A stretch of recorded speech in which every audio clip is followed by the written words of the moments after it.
I'm so sad I couldn't test out the theory shenanigans yesterday there. But I think that should be fine. Yeah, because we'll do it in this video. Might as well.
Hello, Triforce.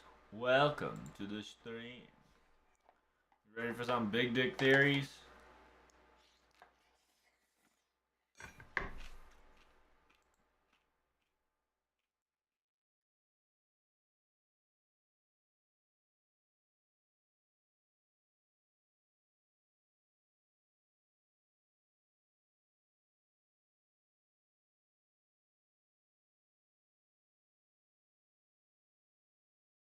The audio stream current bit rate is lower than the recommended bit rate. We recommend use audio stream bit rate of 128.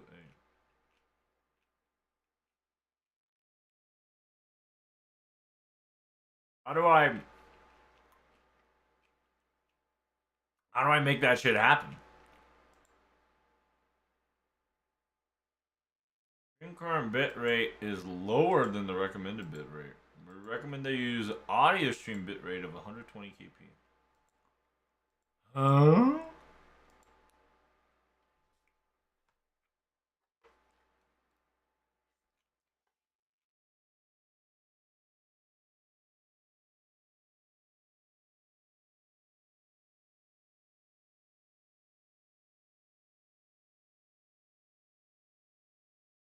I don't get it.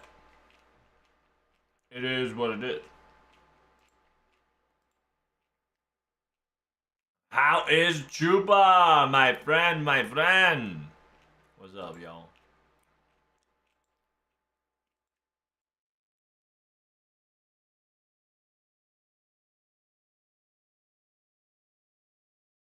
What up, Dan? What up, Triforce of Shininess? Oh, it's gonna be an intense few hours, so I hope you got your pantyhose ready. Because once I start spitting, I ain't stopping. You already know. I've prepared ample amount of details and shenanigans. And then, of course, once the topic starts, it's going to be full-blown spoiler alert, so just be careful.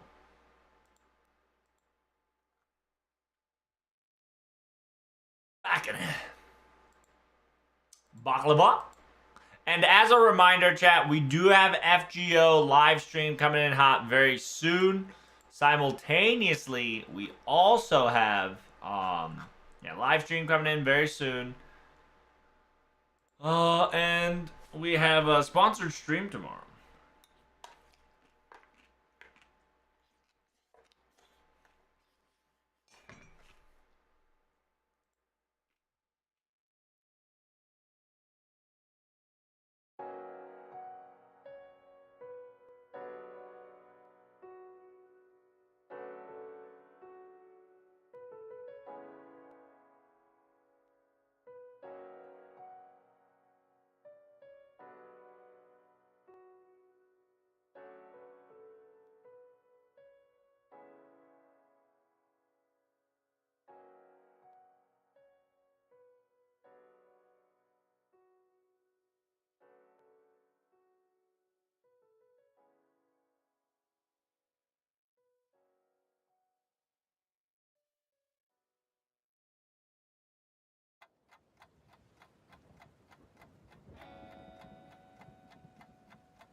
There we go.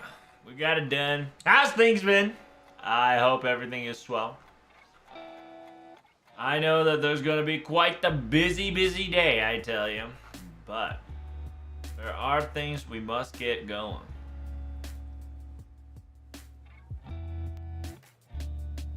Hey, yo, what the fuck?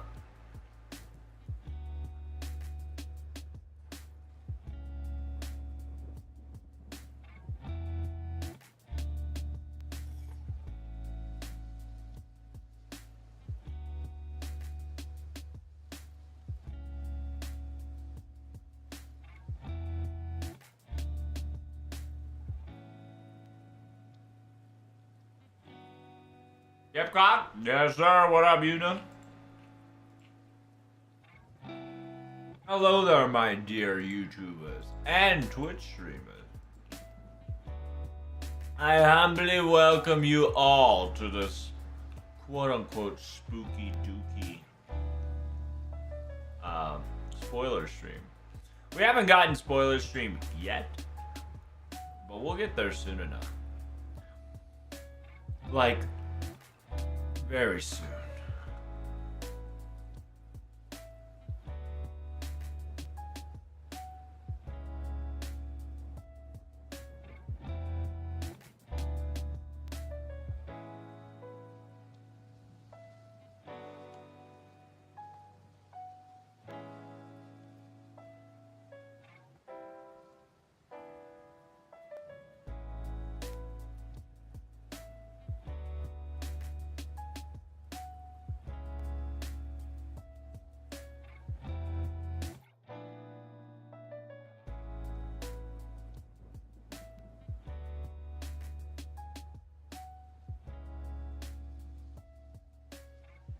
So today we're going to be checking out to see if this background music, see if the background music that we're going to be listening to while FGO is happening.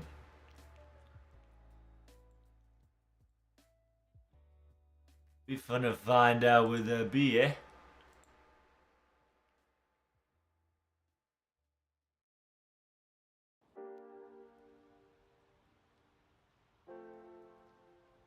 Project Dechi activation. What's up with the intro slide? Why the cat grill? It's just a, you know, easy intro guide that I have. Nothing too special.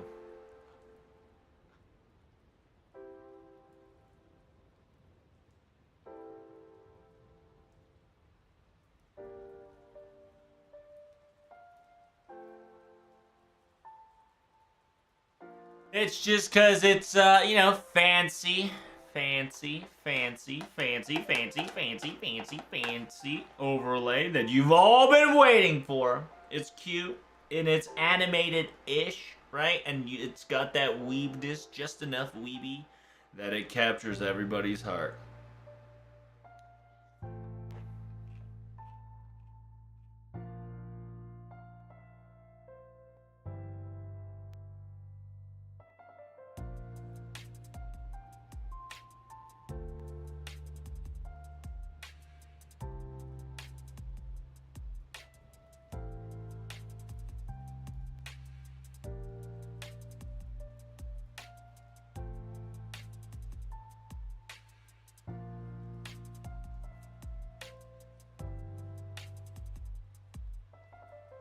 What?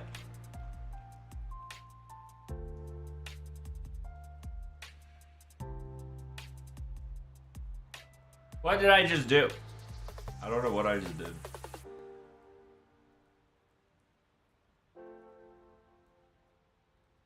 Oh well.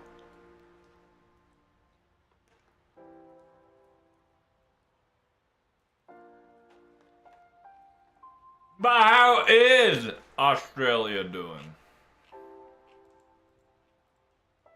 Oh man, that's so weird. Both NA and JP now has the fucking background. I'm not gonna get used to it.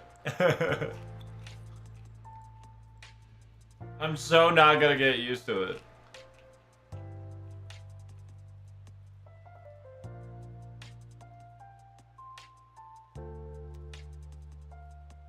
I'm gonna get so confused and be like, wait, I thought I was in NA!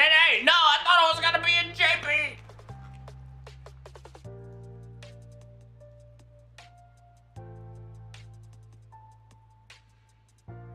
Oh my god.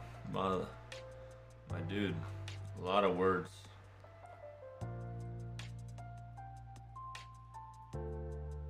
Still too hot outside? I'm doing some kanji review, grinding out case files. That's what I'll probably do in the first 30 minutes here, is that I'll probably grind case files. And then we're going to talk about how sussy Merlin is. Sussy, sussy.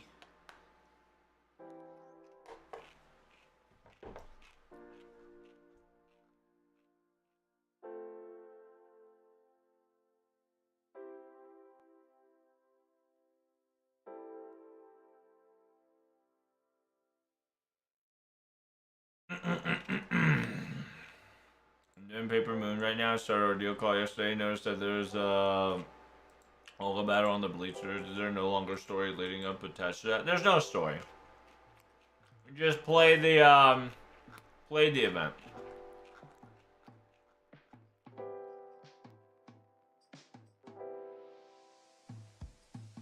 There's actually no story attached to that. All you need to do is just do the quest. Ha! I say do the quest. That's if you can do the quest.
Oh, without further ado, let's start the show!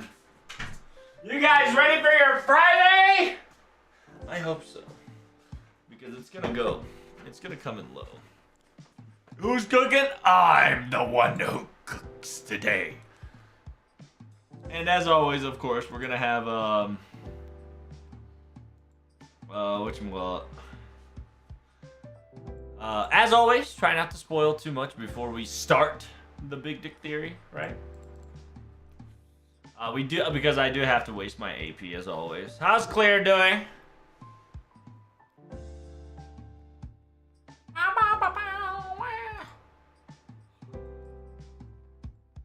Yeah, I gotta rotate JP and NA. You know how it is. You know how it is. Marking my vacation. Ooh, what time is your vacation? Simultaneously, where are you planning to go? What you gonna do? And then always chat. Remember, FGO live stream coming in hot very soon near you. So I hope you guys are prepared yourself. As always, we're gonna hit it with a little bit of a one-page Saint Quartz to see if we get anything. You know, the usual good luck. The prayers may be answered if done correctly. But if not, we just move on. Fun fact, the only reason why we currently have this pickup chat is because there is no other pickup until the live stream, which is kind of fascinating. 5 days, I'm gonna visit my friends. Ooh. How exciting. Wait, are you taking vacation in 5 days? For how long? That, my friend, is the good question.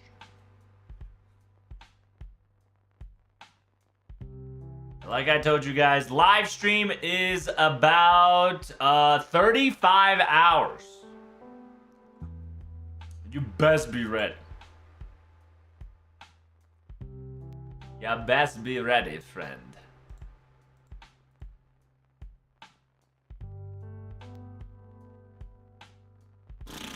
Oh shit, I should have brought a hoodie. No, I'll just wear this. I'll just wear this.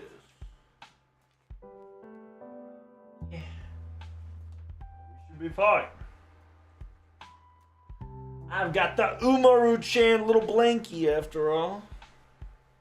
Only if I had like a tiny ass hand, I could put my hands on that. But that's okay. Got no tiny hand. Can't fit in glove pocket. Saturday, my body's ready. Yep. Yeah, it's about 12:30 my time, so leave it to it as it will. In JP, low-key, I haven't been doing a lot. My routine is as follows. Just make apples, do like 10 AP nodes, and we're done. There's really nothing to do. Except, like, I guess you can farm mats, but, I mean, like, listen, if I need to farm bats, I'll be farming mats off screen. Ain't no way I'm gonna be spending additional time.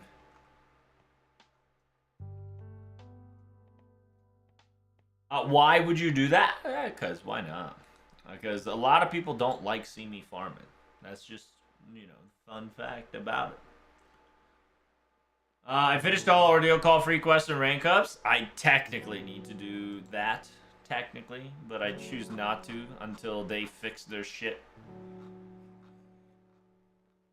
But they won't, but it is okay, Jen. Don't get butthurt, because it's okay. How you doing there, Angel? I see you like to yell right now. Why are you yelling? Are you still stuck in JP? You still safe and sound? What up there, Chuck? Did we roll yet? Who we rolling for? Did you roll for somebody you like? You're talking about NA. We're not going to be rolling on NA, ever.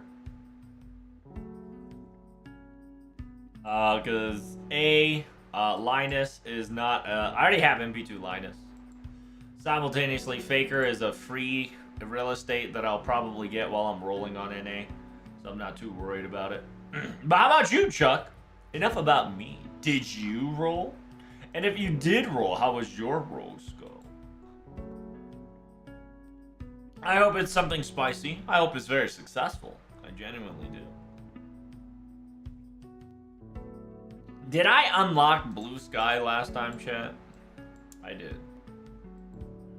Do Emate and Blue Sky once to unlock it. Okay. I finished Emate. Yeah, I did Emate. Now I'm just gonna do Blue Sky. Why aren't you doing the train mission? I'm gonna do the train mission after the entire event's over. Just because that's one of the few events that I kind of want to sit down and kind of stream with you guys and just watch through it all. Because it's very important. The way they're going to explain things, I'm going to be very hawkish, right? I'm going to be hawk-eyed on how they're going to explain things. Because it's very important, some of the implications that they kind of talk about in the train. When's the raid live at?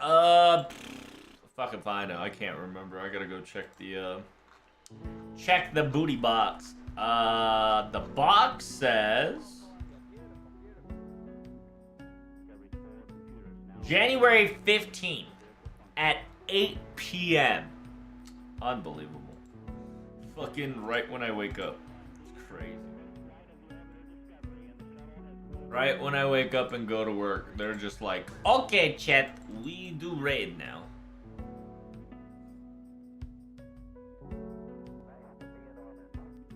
But the train's all faker. I mean, it's faker if you think it is. After all, the journey is all the friends you made along the way.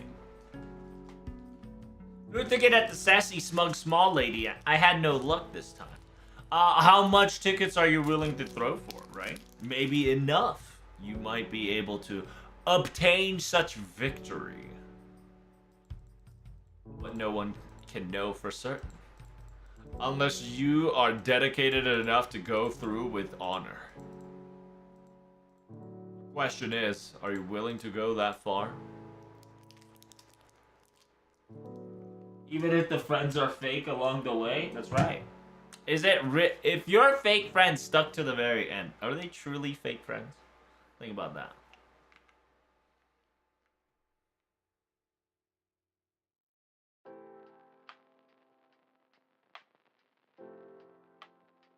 Think about it, friend. Think about it.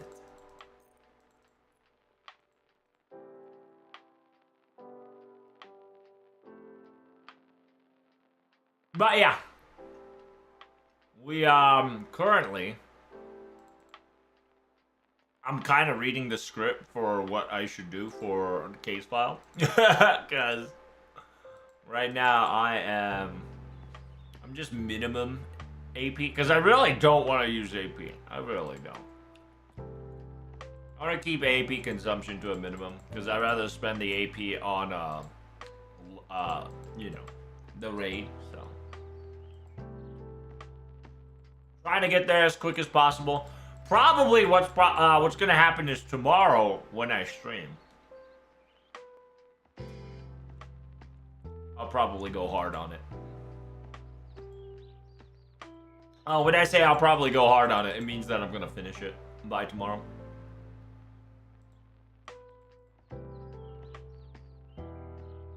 Yeah, I hope you guys have some damage CE comp prepared. Single target caster, single target alter ego. Definitely worth your trial.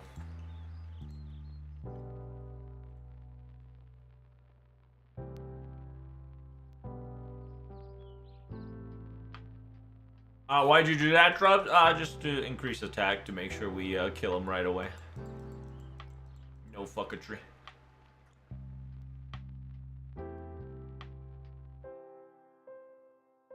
I started my 130 today. Ooh, who's you 120? Right now I'm 120 MP3 Izumoto Okuni. Nice. That's awesome, dude. Congrats. I hope you get MP5 a verse sooner than later.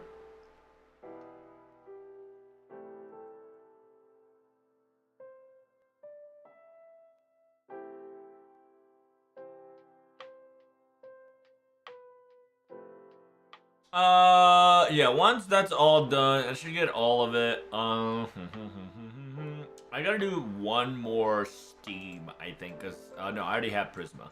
I have to farm 4 Prisma Cosmos. Got it, got it.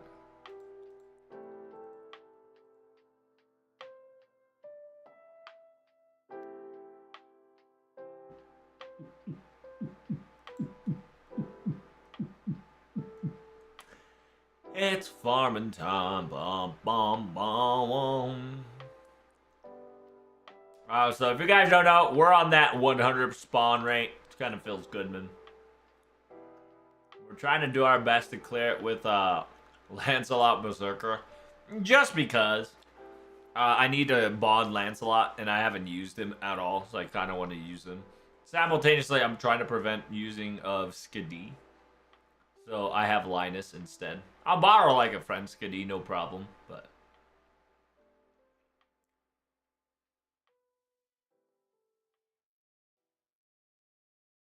Fortunately, the Ismo banner's around my birthday, so it's gonna happen. I'll never give up till I get her to MP5. Hey, man. All power to you, for real. It's gonna be very exciting to see an MP5 up close and personal for Izumoto Okuni as a support, just due to the fact that she will be very useful. And fun fact, right? if you double Skitty, you probably can beat the shit out of Barbados.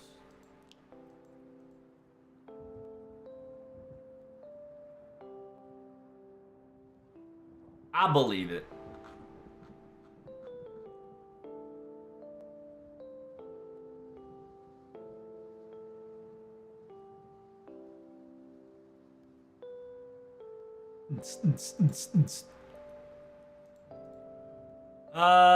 Dion Scheffler, Nobel. Well, yeah, go like that here. Big Papa Pickle. How you doing there, Salamander Saber? Welcome back to stream.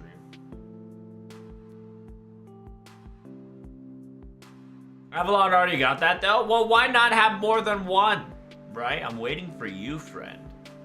I'm waiting for you to have 120. MP5. 10, 10, 10, 10, 10, 10, 10, 10. When that happens, I'll truly be proud. I've got the stick. Stick go doink. I'll get there, trust. I'm glad to hear it. I hope so. Just keep me updated whenever you can. At the same time, I'm doing good, Salamander. Right now, I'm just doing some quick FGO actions. Just, you know, fucking around. Rotating this node to try to get myself efficiently get to the raid part and just patiently wait there. As a warning, though, chat, please do not use this raid as an excuse to not farm the event. I'm gonna straight up tell you, You should definitely farm the event. Because fun fact, if I remember correctly, which I should, the current event does not, the current raid that we're about to witness does not drop any mats. Now, I could be wrong, and if I am wrong, please correct me immediately. But if I remember correctly, Barbados don't drop no fucking mats. Event mats, that is. So, you're gonna be farming the 90 plus node. Okay. How many times do I have to do Prisma, chat? I have to do Prisma 4 times, so 3 more to go. You won't make it? I'll probably shred AP for it. Why not? It's good for the soul. Why aren't you have any mats on? Why are you always all spawn? The reason why I'm all spawn is because that's the best way to get mats, right? It's the classic more spawn equals more rewards kind of ordeal. And it's also part of your quest to get rare spawns on top of everything else. So having a rare spawn already ticked into the... rare spawn already ticked into the mission parameter. It's just an easier way to finish the event. And besides, like I said, if I need mats, I'll just farm 90 pluses. Ain't that hard. Troubs correct. Raid does not drop event mats. Yeah. Yeah. I think I remember somebody back in the day when the JP rerun had it. They were just like, "Oh, I'm not gonna fucking farm."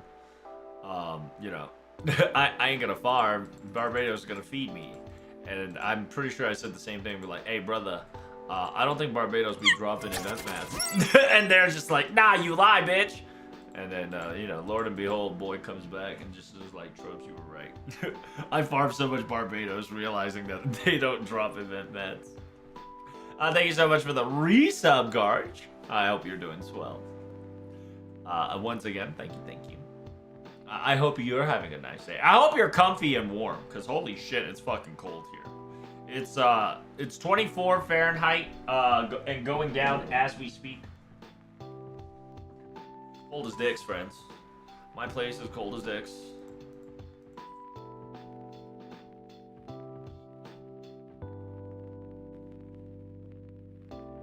How's the JP grinding? What JP? What you talking about, brother?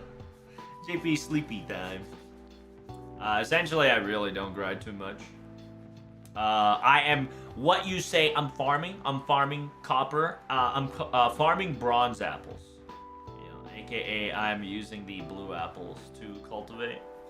But other than that, I do use at least rotation. Right? I do like 3 AP on Fuyuki and just kind of call it a day, right? Because if I can spam that for about 3 AP 3 times, I only spend 9 AP, but I'll get all the maximum quote-unquote daily rewards. When it comes to map farming, I'm not really too worried about it yet. I don't have a character I have to like, oh fuck, I gotta farm. Hold that thought.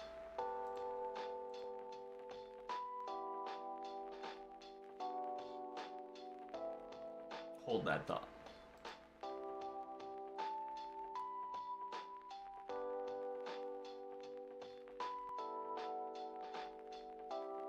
Hold that thought.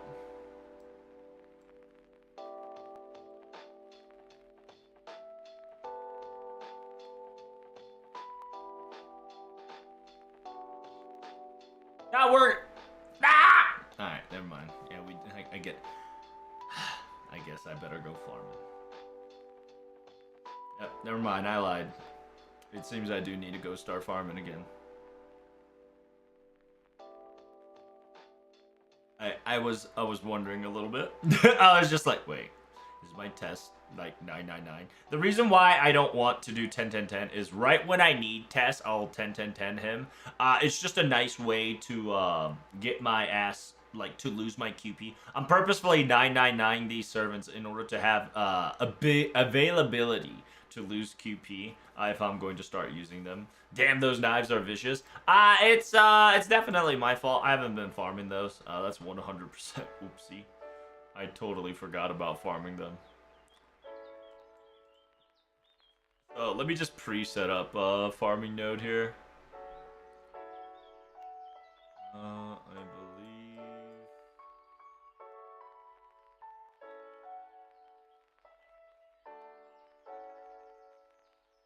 the best fucking farming node for that.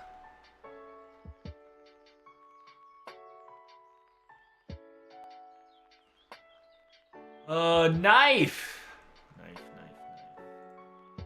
Jet black knife, aka obsidian knife. Best part to farm is Crash Point or the fucking Great Plains. Crash Point for maximum efficiency. The fucking plains for...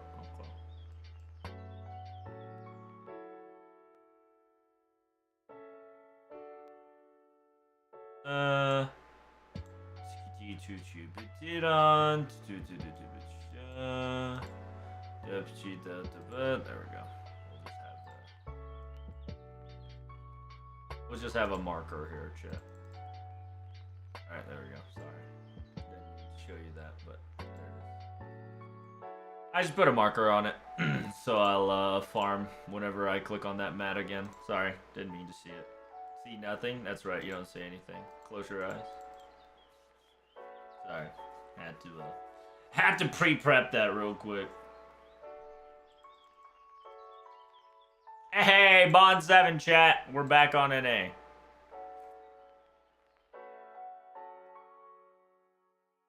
Those knives are vicious. It's true. Knives do be vicious. I got one more to farm, so I'll probably pop an apple here. Yeah, I'll full rotate it. Fuck it. Are those tabs for LB7 maps? Don't worry about it, dude.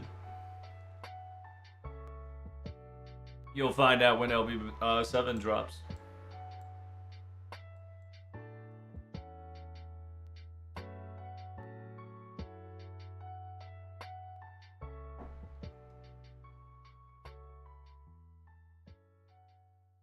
Okay, so now back at again. We are going to quote unquote get things done here. Yeah, because I gotta farm Prisma, I think 2 more times. Once Prisma is done 2 more times, we can get to story 8. Once story 8 comes out, I can finish the memory of Singularity 1, 2, 3, and then the pyramid. And then after that's done, I can do scenario 9 and 10. And I believe that is where I gotta stop. Because that is, I think Barbados stops me there.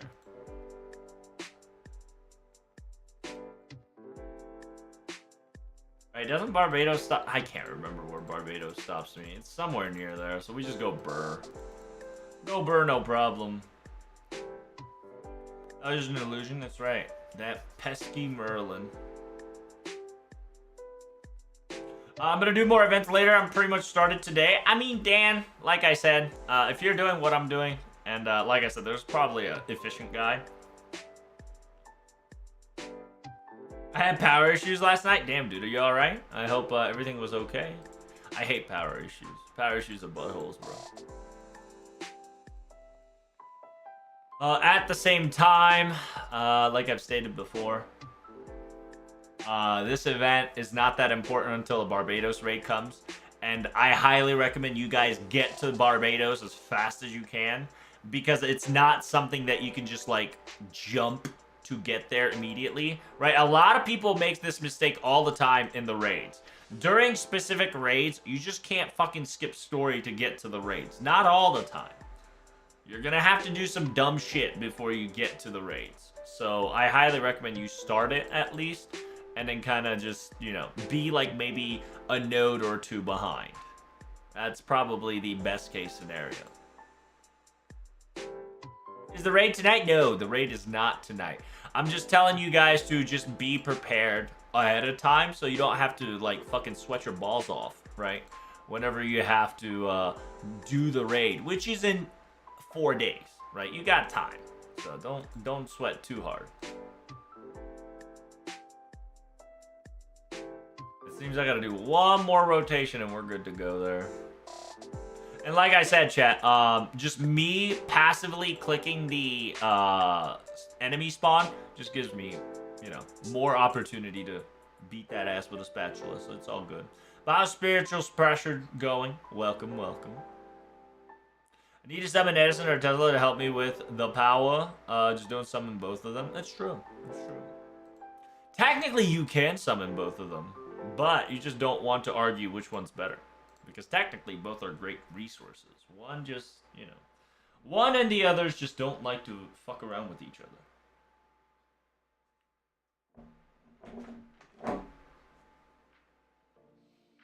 New items are so balanced. I got 97 lethality, bro. Wait, what? Isn't lethality like percentage armor pen? Are you telling me you almost have 100% armor pen?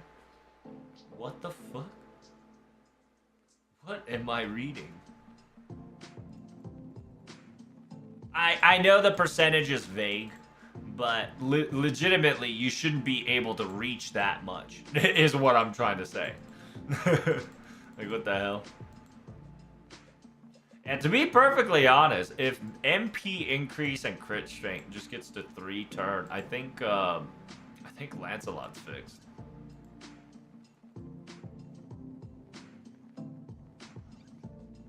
Oh shit! You know what I need to do? I need to not do that.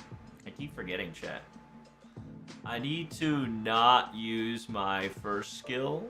Yeah, I need to not use my third skill until next turn. Just bad. I just have a bad Castoria habit. Lethality is technically flat armor pen. I mean, if it's flat armor pen, all I just heard is you got practically through. You got 97% armor pen. Please explain what the fuck does that mean? Or is there a better way to navigate through quests to clear certain enemy mission requirements? What do you mean by better way to navigate? They've already given you guys a nice little niche. I just have a fucking list here that I had during JP and friends made back in the day, where we just because I'm farming it the most AP efficient, not quote-unquote event efficient. Right? So I'm purely farming it for the sake of just getting to Barbados. That's it. My AP consumption is very tight in order to get to Barbados.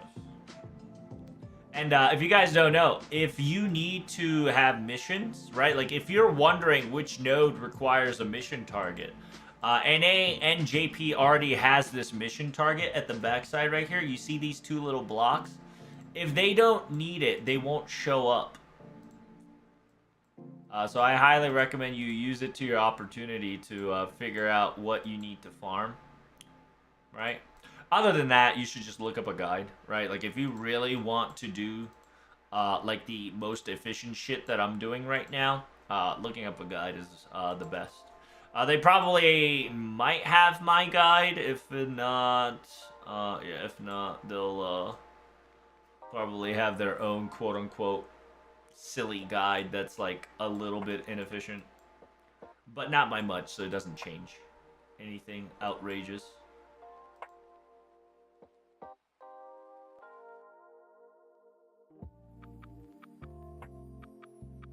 Like click on the mission, then it gives you a list of squints that contains those enemies, and I am talking about from the mission tab.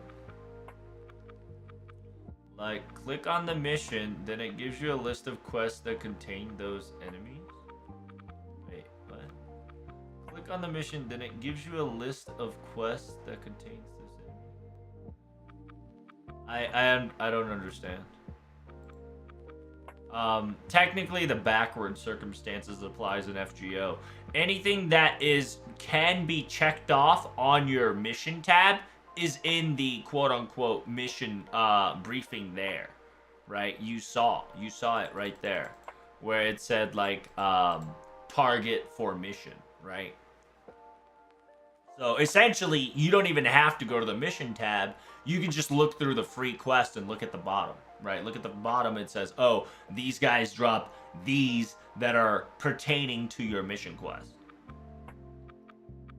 Nani? Nani? No, no, no, no, Nani? Fucking A, mate. Motherfucker didn't die. That's okay. Now we do mana reversal. Now we perform the big dick mana reversal. Yes, sir. And we just go. Oh, damn, I'm gonna charge you up. I'm gonna charge up.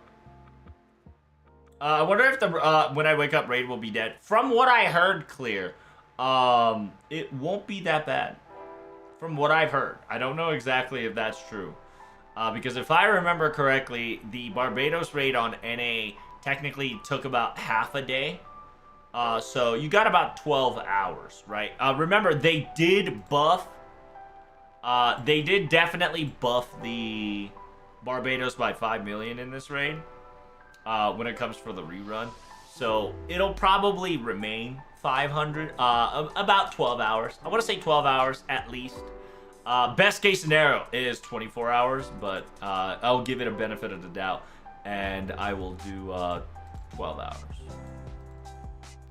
Assuming we're going to get 12 hours. Worst case scenario is 6 hours. I don't think NA has the capability to kill fast as JP does ever, so it's no problem. No problem. The final scraps. Oh, did I finish my coffee already? Son of a beach.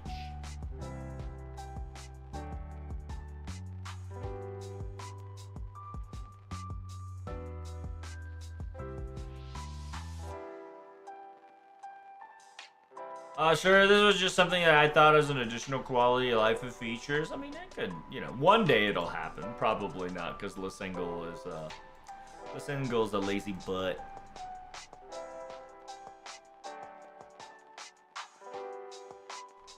Except for that one time when NA, you can't say we, you gotta say NA. NA killed the boss under 1 second, that's true.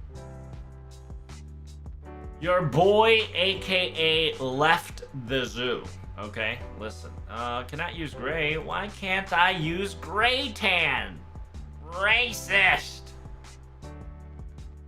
Ah, man, I really don't want to use any of these servants. I'll probably use carry, because I think carry is the least amount of servant I'll use. I have them all bonded 5+. It's so scary. Hey, NA can be forever proud. I'm not gonna lie to you. Y'all should definitely be proud that you guys officially, and I mean officially, got yourselves a title that's faster than JP. It is quite impressive, I gotta say. beat the Ivan. Ivan left the zoo. He left the zoo. Had a Madagascar moment.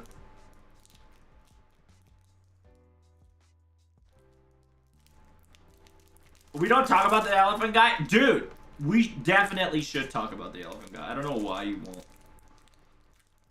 That's crazy shit.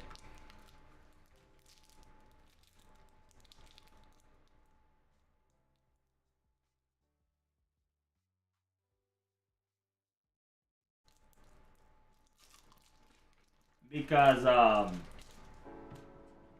JP loved it when, Elephant escaped. When the Elephantion escaped the,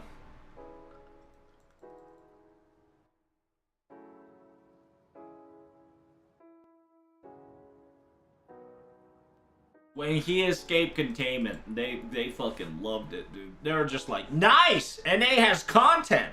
I'm jealous.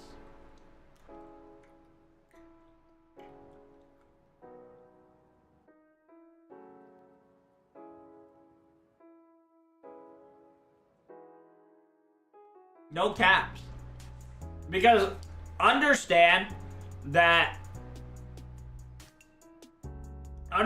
no matter what happened, that specific raid, chat, that specific raid never lasted under 3 hours. At all. No matter which side you ask, that Ivan raid didn't last 3 hours. So the fact that we got free Saint Quartz out of it is kind of worth. Kind of worth.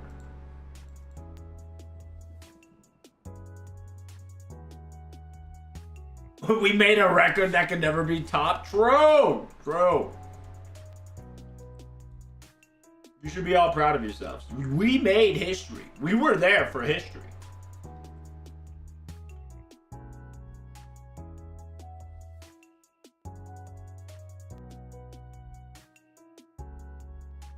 I think Gray's charging Rungo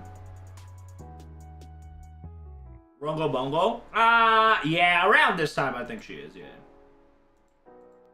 Hitting you with the hitting you with the cryptics. Depraved, grave. She rapping. Gray's about to rapper the rapper. She's about to spit hot fire. Where's my elephant? He left the zoo. You missed it, dude. You blinked and you missed the attraction.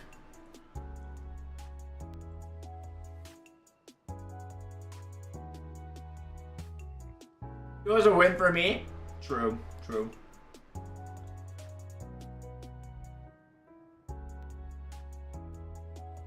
I would never been awake to do the raid, so that was a nice free quest. It's true. I agree. And, I'm not gonna lie. The sheer amount of rotation you not able to do him, it was just not worth it. Oh, damn, she's going grave, rave, crave, dip, rave. Sheesh! She's spitting hot fire. Watch out. Baba boy.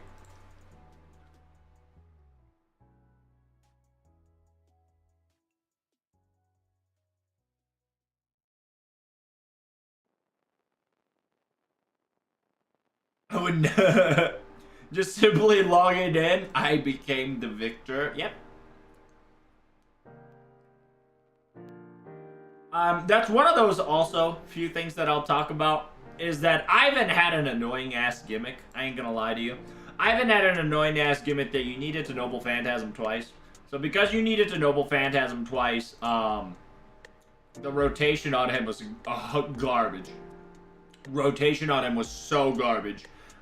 If you didn't have a fast PC, if you didn't have a fast phone, right, pre-downloaded and all that fucking jazz, we're talking about it took about 2 minutes at least per rotation, and that shit was too much. Troubs, would you recommend anybody to get into JP at this time? Yeah, I highly recommend it. JP is like the best time. Any time is best time. Technically, you should have been there last week, right? Beginning of New Year's, but I still recommend starting now. It won't hurt you.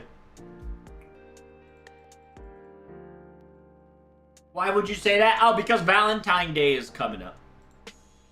And Valentine's Day, Valentine's Day gets more of the OP girls. At the same time, you get to hang out with cutie patooties. And it's just one of the better farming areas where you can, where you can low-key, what's the word? Level up your account. Really powerful. Assuming you're not fucking buying St. Quart's account. And if you did buy St. Quart's account, don't talk about it in chat, okay? Just a smart heads up. Don't flex that you have a St. Quart's account. Don't talk about it, the fact that you have St. Quart's account. Lasengo people are watching. If only I could get Vichy. I mean, on NA you could have, right? She was on a banner, and if you missed that banner, that's technically your fault. At the same time, Vichy will come back soon, so no problem. What the fuck? Why did I? Oh shit! I might have fucked up chat. Oops. I forgot Lancelot's. Not Lancelot. Linus's invincibility was on whatchamacallit. Oopsies. You guys know time. We got this. Ivan became data lost. Yeah. It's one of those things where. In JP, yeah, like any time you start JP, like I said, you should have technically started a week ago, just because that's the best time you could have gotten it because of the New Year Star Dash multi-bonus campaign. But yeah, starting it now won't hurt you. And simultaneously, we're about to get a collab event. So if you want a new servant that is besides Yamamoto Takeru, which technically you missed out on, that is the time, right? At the same time, it is a Fuyuki requirement. So once you finish the tutorial, level, right, you can just go straight farming. Straight farming. And since you're an NA player, right, you're probably gonna skip story anyway, so you won't figure out what the fuck is happening. Just farm with your friends, OP servant for a bit, create a support comp for it, and just go burr. Just go burr. Just don't attempt 90 plus. You can try 90 plus if you want to, but you'll probably not 3-turn it right off the bat. 90, if you can just loop your friend's damage dealer, like if they have hour crit or some shit like that, you can like low-key 3-turn a 90 node. Pretty easily. I'm contemplating on getting back to JP. Oh, I see. I mean, if you're already played it before, you know how the fuck it goes, so... I think it's fine. And like I said, if you're getting a new account, you'll get a nice EXP boost from... whatchamacallit. Valentine's Day.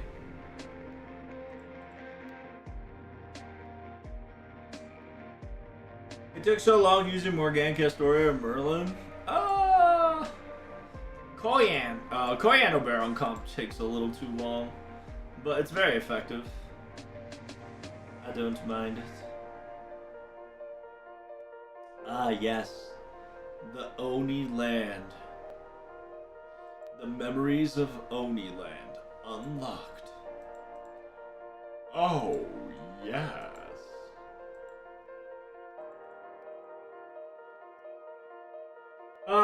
Let's see. Finish chapter 8. Do story 1, 2, and... yeah, do Singularity 1, 2, and Pyramid Ring. In order to unlock 77.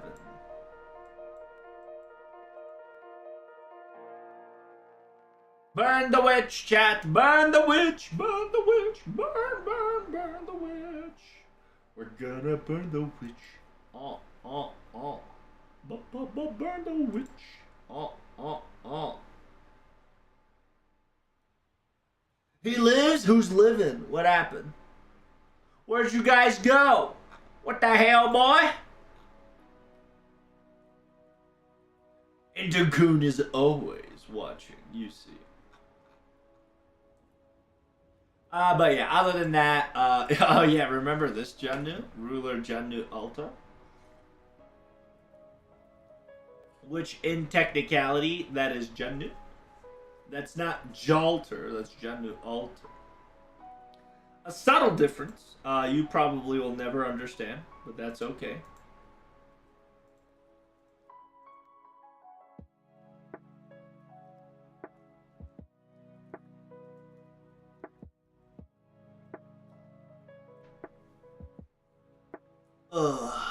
It's Jalter fake. Well, this Jalter is manifestation from what's your boy's face? What's his name, chat? I forgot. It's Gillies, right? It's a caster's Gillies, and that was the whole point of quote unquote the first singularity Holy Grail is that the Jalter all along was the Holy Grail manifested by Gilius's wish, manifested as Jannu Altar, which technically became a mold for Jalter.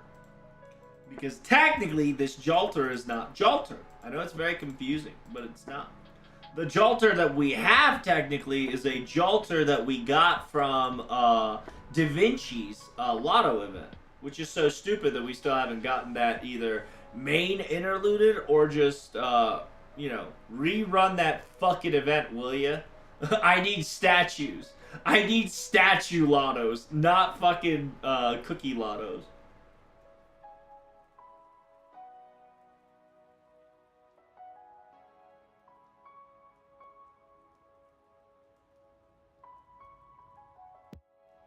And then, yeah, this will also pertain to Samurai Remnant, right? And then it's very important, right? Because the Samurai Remnant Jalter, right? Quote unquote, Jalter is technically Jannu as well.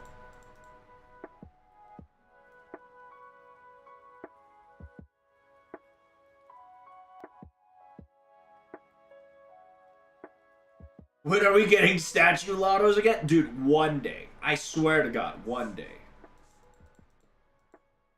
It would be really nice if we can get a statue lotto. Like, it doesn't have to be the Da Vinci lotto, but it sure would be nice to get a statue lotto. Just because, I'm going to guarantee you, if we ever get a statue lotto again, everybody and their mom's going to recommend you farming that shit like your life depends on it.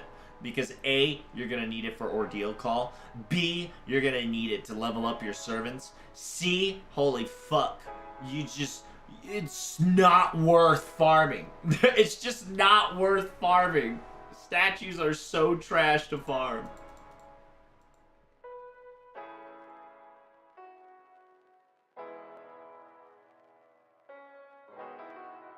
Statue hell is real. It is. If you don't do your farmings correctly, like if you haven't collected all your statues from events, you're gonna regret it.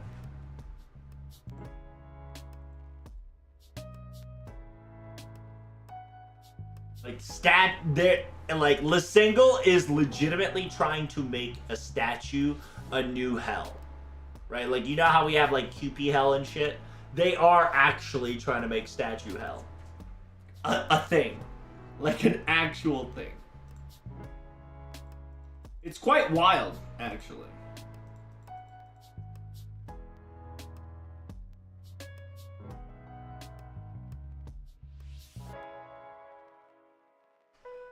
My boy Caddy, I need you to just beat that ass with a spatula for me. Get that MP up. Get that MP up. But that MP up. Ooh, never mind. My girl line is coming in hot with that clutchy.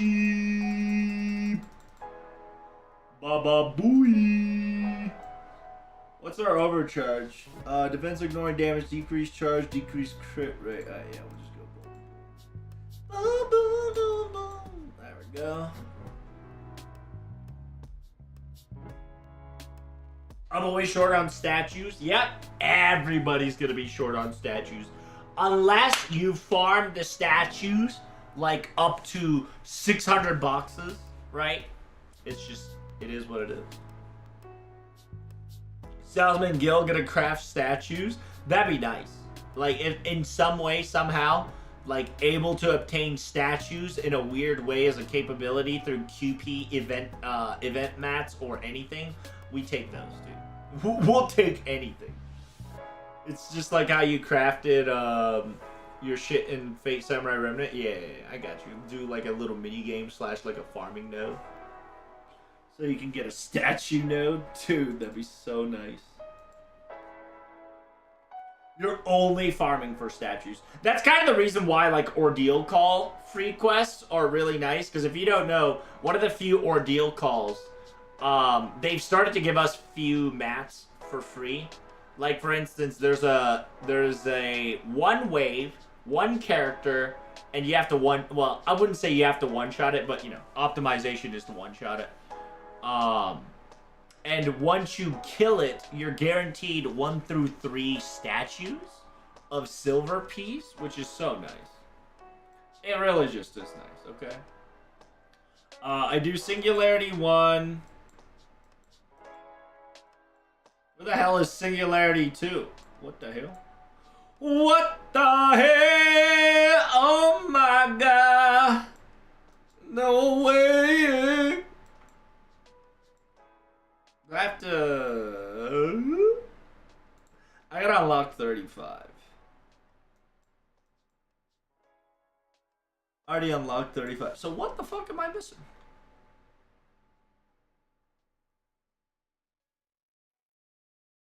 Ascending grade. I already did ascend grade. Yeah, 20. Yeah, finished all the ascension, blah blah blah.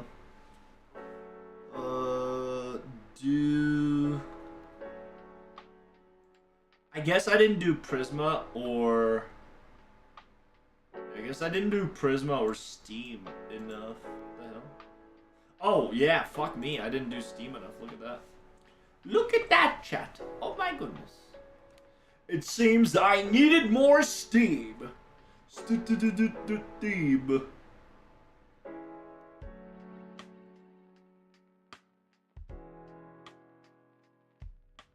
But yeah, hopefully this JP collab event's gonna be very nice. I'm hoping it to be the case. One can only hope and cope, chat. One can only hope and cope.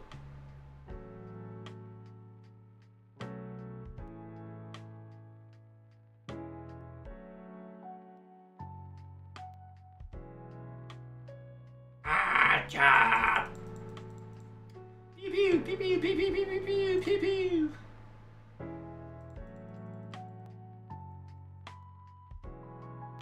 We're gonna do it all, baby. Bust out the safety, bust out the gowns. We're coming in hot with all your hounds. It also doesn't matter if I level 10 Lancelot's skill. It's just I need double Scuddy Bride / double Scuddy Oberon to pull this shit off properly. And right now, I'm doing my best to not to use my Scuddy. Reason that is that my Scuddy is bonding hard as ever because I keep using Say, right? Say Archer to kill shit just for shits and giggles. So, she bonding up hella hard. And that's kind of a problem. She's more bonded in Castoria because I use just more quick... Like, in NA, I use a lot more quick comps than arts comps. Just cause. It's a very fascinating thing, I tell you. Very fascinating thing. Give me your stars, bitch. Oh my god. I barely had any stars, so it didn't give me the suck.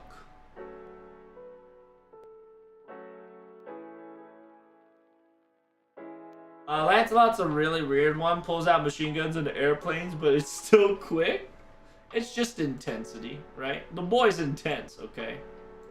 And if you've seen Fate Zero, you'll understand why he pulls out these things. It's 100% Fate Zero references, so.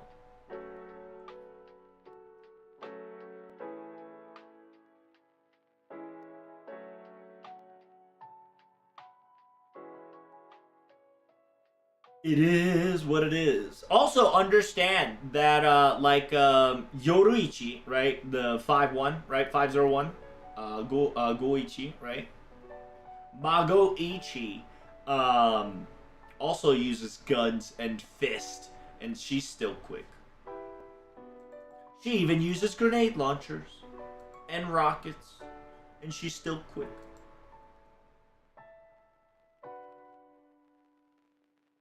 Takasugi also uses guns.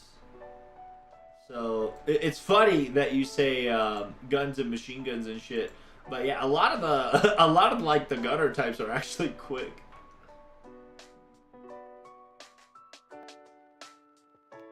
Interesting enough, like flintlocks and like one-shotters are actually Buster in a weird way. What? Oh, I'm 2 AP short, chat. Oh no.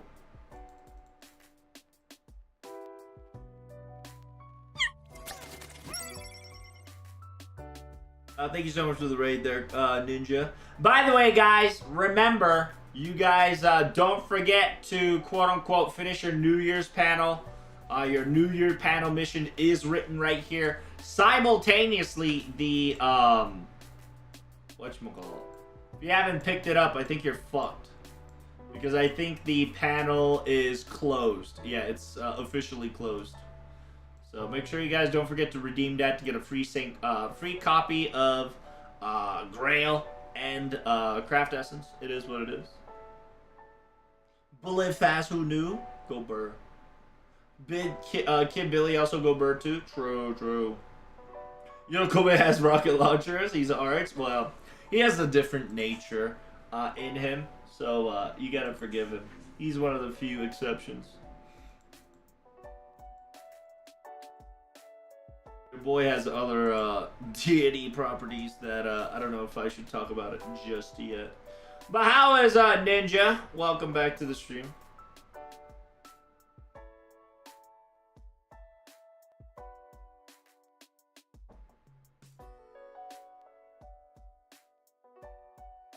If you guys don't know, Tolovetrouble, FGO translator coming in hot. Right now we're contemplating on should we wait for 5 AP or just go full-blown spoiler mode. Because I kind of want to talk about the title of the stream right now, right? The Sussy Baka Merlin shenanigans. It is what it is. How can Buffalo Nobu be anything but an art? He could have been anything, to be honest. He could have been everything, to be honest. For real. But before I start that, I feel like I need to have yeah, I'm gonna bring a snack in order for me to bust out my big dick theory on Merlins sus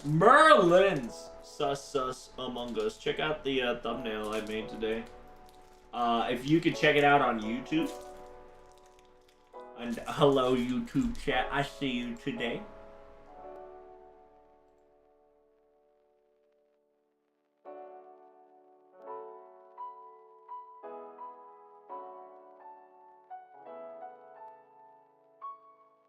I miss the old Da Vinci Lotto, dude. I too.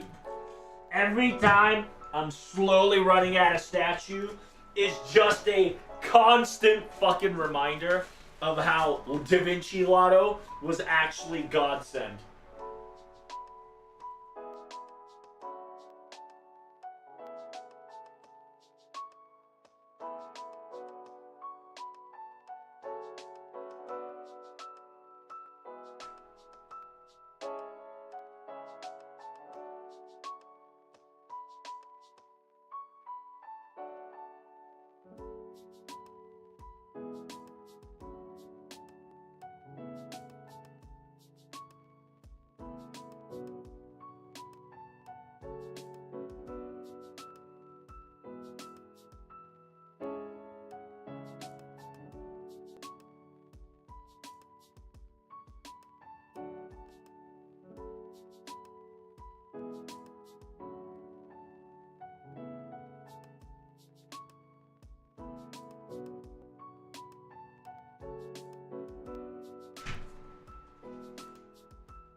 Ugh.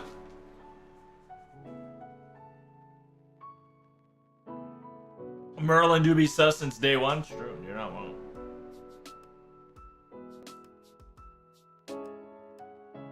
But surely but early, chat. Here we go.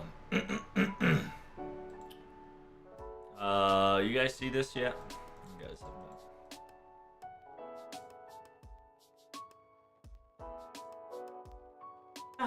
that.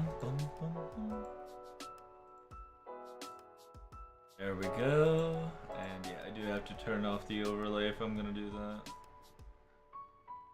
So yeah, let me turn off my phone. Let me turn off the overlay real quick. And bust you guys. Well, technically, we can do it in just chat.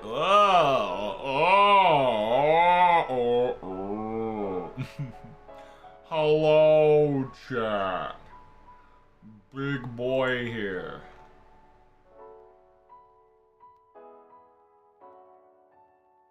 Sorry about that.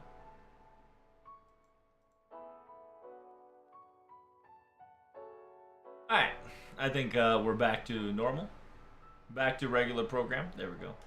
I didn't mean to jump scare you guys there, but that was the best way. Because remember, we covered, whatchamacallit? We covered New Year's stream by opacitating my, my fucking, whatchamacallit. So, we got away with it, baby. Got away with it. Feels good, man. Feels good, man.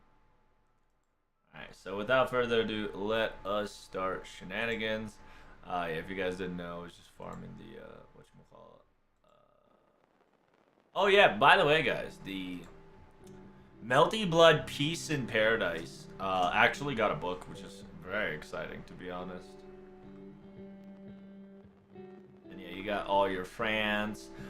You got your side story, like a very interesting Miyako, the Flower of Miyako. This is like a hidden gem coming back, which is pretty lit. Then you got your Doman story, Type Moon 5, aka Type Moon 15, aka Prologue to Samurai Remnant. This one, I do like this one because, you know, you fight with Muchachi and whatnot. It's Fate Servants What If battles. It's really well done, to be honest. CCC Void Log Bloom Echo, which is a novel, by the way.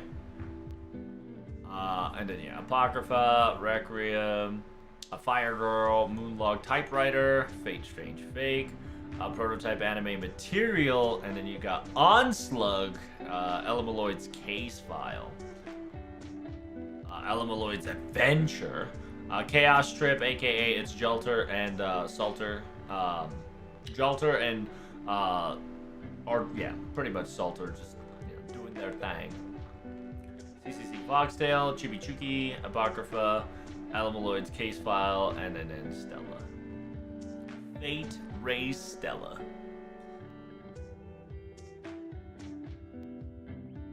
It's I don't know where this went. This definitely phased out of existence for sure. I don't think anybody that's written by Tsubomi and Roto kind of like dissipated, which kind of sucks.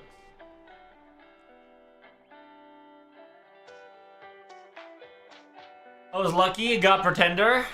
Nice, congratulations. I finally have a Pretender in my pocket. Hey, nice, congrats.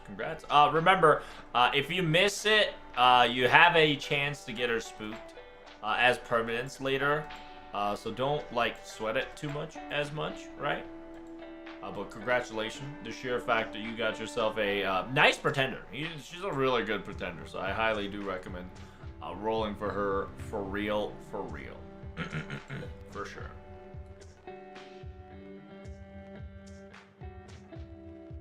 Alright, Chad, I think it's time, right? Here, yeah, give me 1 second. We'll start the sus theory, and class will now be in session after I show you my fucking awesome thumbnail.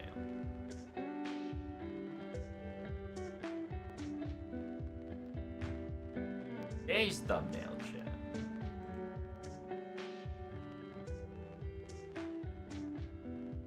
I don't know if I can drag this shit in.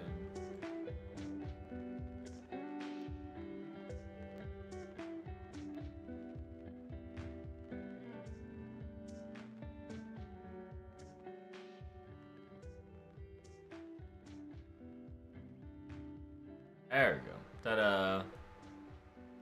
Today's thumbnail, baby. So let us begin, shall we? Little sussy, sus baka, Merlin, and the sussiness of him. Let the games begin.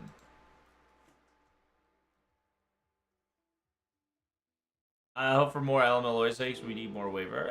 I mean, we got Elamaloid Adventures, so if you are not satisfied with the Elamaloid case file, we got Elamaloid Adventures. And Elamaloid Adventures, low-key, should have been collab with the Holy Grail front that we recently gotten. But it is what it is. They'll probably collab something else that's currently going to happen soon. Into, whatchamacallit, so that's okay. I'm back. Wi-Fi went to the moon, but I'm back from the moon. Oh, snap, you're back from the moon? Yeah, how was it? How was it? Who was Maggie Marley? Merlin or Proto Merlin? I think it was regular Merlin, just due to the fact that it spills out that Merlin had to do something about it. But at the same time, Magi Mari could definitely be Proto Merlin, but from the evidence that we've gotten so far, Merlin does mention that he needs to update his blog, so therefore, technically, till further notice, it is technically OG Merlin. There's a Merlin among us. It's true. Merlin do be sus though. Sus among us. So, let us talk about how sussy bucka Merlin is. So, let's TLDR who Merlin is for those of you who do not know. From here on out, Chatterino, Cappuccino, there is potential FGO spoilers. This spoilers may contain everything from Arcade to Fate Season 1 and probably Season 2. And probably a capability of future possibilities because we are going to theorize what's going to happen. And talking about potential beast candidates and whatnot. So, you have been warned. Okay? Troubs, what are we theorizing about today? Today we're going to be talking about, most likely it's going to be Lady Avalon. Lady Avalon's going to be a beast. That we're probably going to face later in life. I don't know when, but it's going to be happening. Does this have spoiler for LB7 and onwards? Possibility. Yeah, to an extent. Yeah. I mean, like I'm going to tell you, this is an FGO spoiler warning, meaning that this could spoil you on the new events that is to come, including Ordeal Call 2, from the speculations that we have here and there, right? But just like I said, take it as a grain of salt, and you have been warned. And we're going to be talking about a lot of different things that happened, in not only in LB7, but in Ordeal Call Paper Moon, simultaneously before Ordeal Call officially started. Some events that we've experienced that NA also have experienced, X, Y, and Z. How is Math Rocks doing? How are you, friend? Welcome to stream. So, let us begin. At first, let's start with OG Merlin. AKA OG Merlin is a caster. He is a Mages of the Flowers, and he is a 5-star, right? Pretty simple. He's got all these traits I'm not going to talk about too much. He does have 2 costumes, right? Interestingly enough. The costume of this one is glasses. Merlin has glasses on this one. That's kind of the reason why he has 2 costumes instead of 1. You will get the glasses later on NA, so don't worry too much about it. But yeah, here is the summer mode servant, where, you know, Las Vegas, it is what it is. If you guys don't know who he is, he's a caster, right? Is he supposed to be a Grand?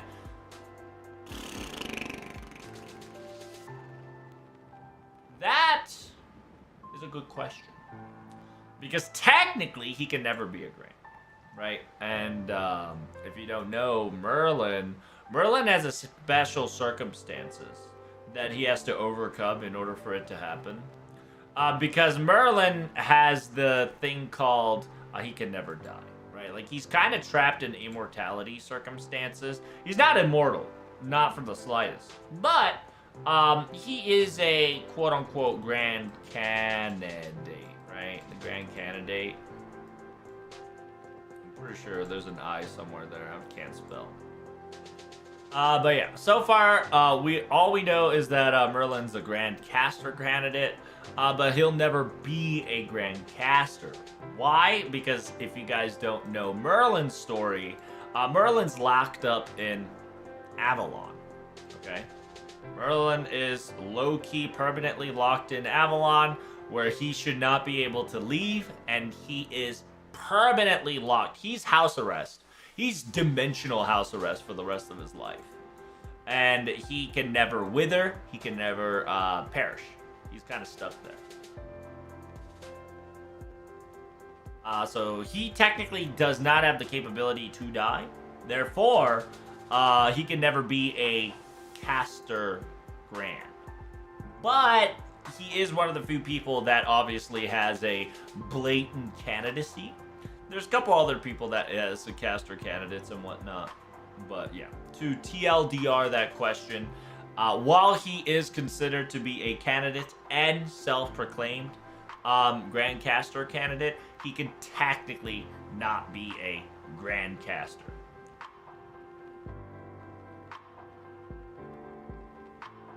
Is there going to be any SR theories, like Samurai Remnant? Sure, we can talk about a little bit of that before I go to... Is he supposed to be a Grand? No, he's not supposed to be anybody. Technically, he's just a really powerful mage that's kind of locked up in a house arrest. They never really labeled FGO besides Solomon. Solomon is Grand Caster. Or, I should say, former Grand Caster. We should have a Blitzcrank skin for him saying not Merlin. You know, that is pretty funny. It would actually work on Merlin types. Really good. He stole something from Adaflex Directors, that's why he's in jail forever. But yeah, to just keep continuing forward, he has Hero Creation EX, Illusion A, and Dreamlight Charisma. And yeah, Territory Creation, Item Construction, Mixed Blood. The Mixed Blood's very important because remember, he is mixed. He is technically an incubus. On the Lady Avalon version, she is considered as succubus. So a little bit different, but circumstances are practically the same, where he is mixed blood, right? And then he's got Guardian of Avalon, Forever Sealed Utopia. And then if you go down here, specifically talks to you about the default of who he is, the Vagabond of Paradise, the Court Wizard Prophet, Advisor of the Legend of King Arthur, sometimes guide, sometimes cause trouble, sometimes aid King Arthur as he fought against many enemies, overcame many trials and tribulation. He was a sage, fundamentally not human. He was in fact a half-blood born of a human and an incubus. I love the world of humans, but as for individual humans, well, you know, yep, okay, I'm starting to think it's better left unsaid. As you can see, he's not particularly an ally of mankind. He's one of the strongest casters, but he isn't very good at Magicraft. Why? Because he gets tongue-tied when chanting spells, you see. You're asking why I don't cast spells? Well, just stabbing people is just faster. Very, very demonic. Very demonic, characteristics. It says, yeah, while his mother was the Princess of Wales, his father was an incubus, a supernatural being that lives between the earth and the moon. He was a prophet from a young age. Prophecy that brought him to the greatest fame was the red dragon and the white dragon that slept in Mount Erie, and then they would fight after they woke. Red dragon represents Britain, and the white dragon represents Saxons. Someday Britain will gather power under the banner of Great King and defeat the Gauls and the Romans. These were passed through the ages as the prophecy of Merlin. He left many other prophecies, some which concerned even the outcome of wars and death of kings.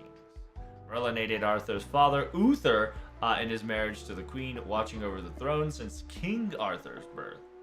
In some version of the story, he's like a foster father who watches over the young kings grow and teaches them many things.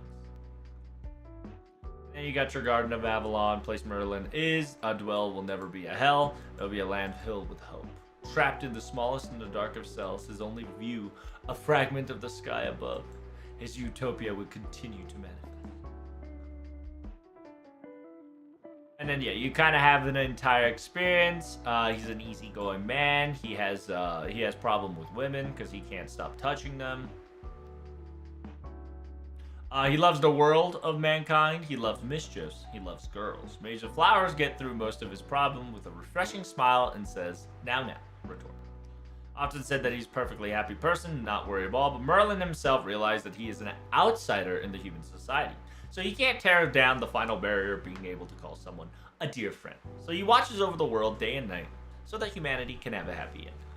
Right? And then, yeah, mixed blood of a non-human. Merlin's a part incubus and has inherited special traits. Self-manifestation, which we'll probably talk about later, right? Because we haven't explained to Lady Avalon yet. Understand that there are few things that is intriguing about your boy Merlin. He is sus. And the accusation is either or, in the very end, if circumstances were to befall, I genuinely think that we're going to have to fight Merlin. Because I think Merlin is one of the few bugs in the system, quote unquote, that we need to cleanse off before we actually finish our ordeal call. Because he is part of the mess that has created circumstances.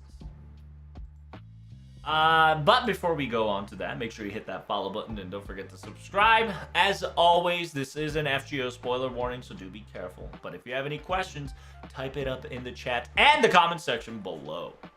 Next up, Lady Avalon.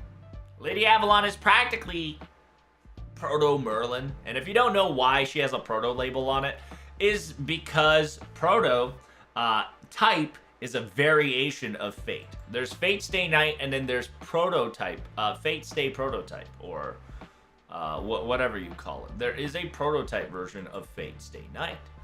And Fate Prototype is a kind of a first draft, in a way, that kind of got in and kind of disappeared out of nowhere, but resurfacing once more. Of just said characters in gender-bent ways, and circumstances of each character has played out a different role. And this one, in Prototype, Proto-Merlin was essentially a female. Instead of an incubus, she is kind of a succubus.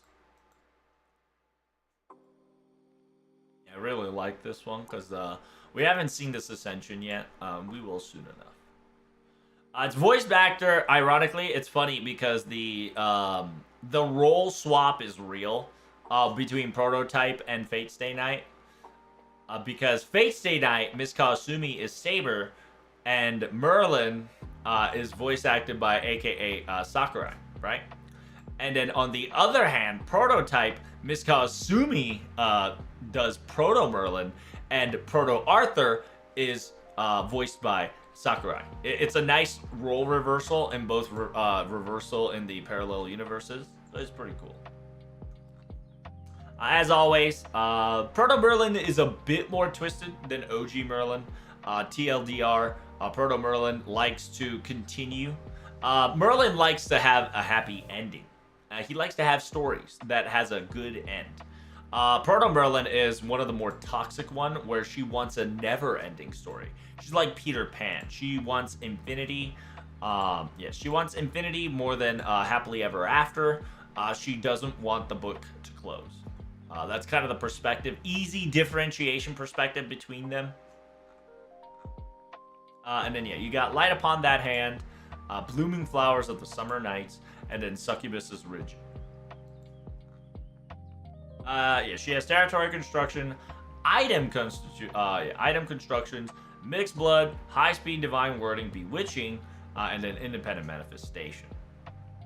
Which, if you haven't noticed, it's funny because independent manifestation is not written in the passive skills, but it is written as a circumstances. But in the quote-unquote Lady Avalon's place, there is a independent manifestation residing.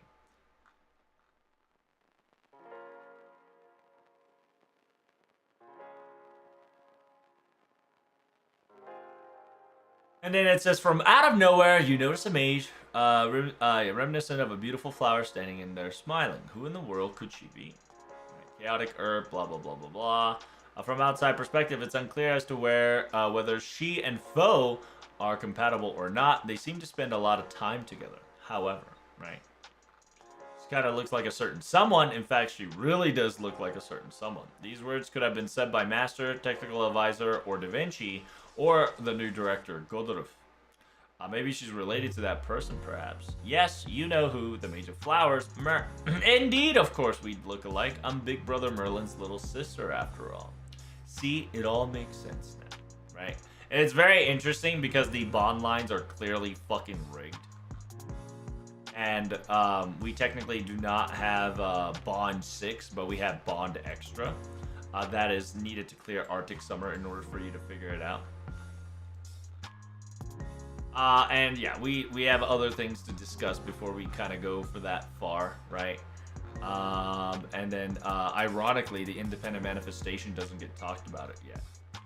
In the quote-unquote bond, but we'll get there when we get there.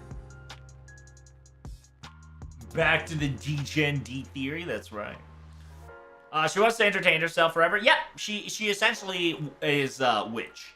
It's the funny way of thinking it is like the quote-unquote, you know when the seagulls cry witches? She's like that, right? She wants to be entertained forever, and she hates boredom.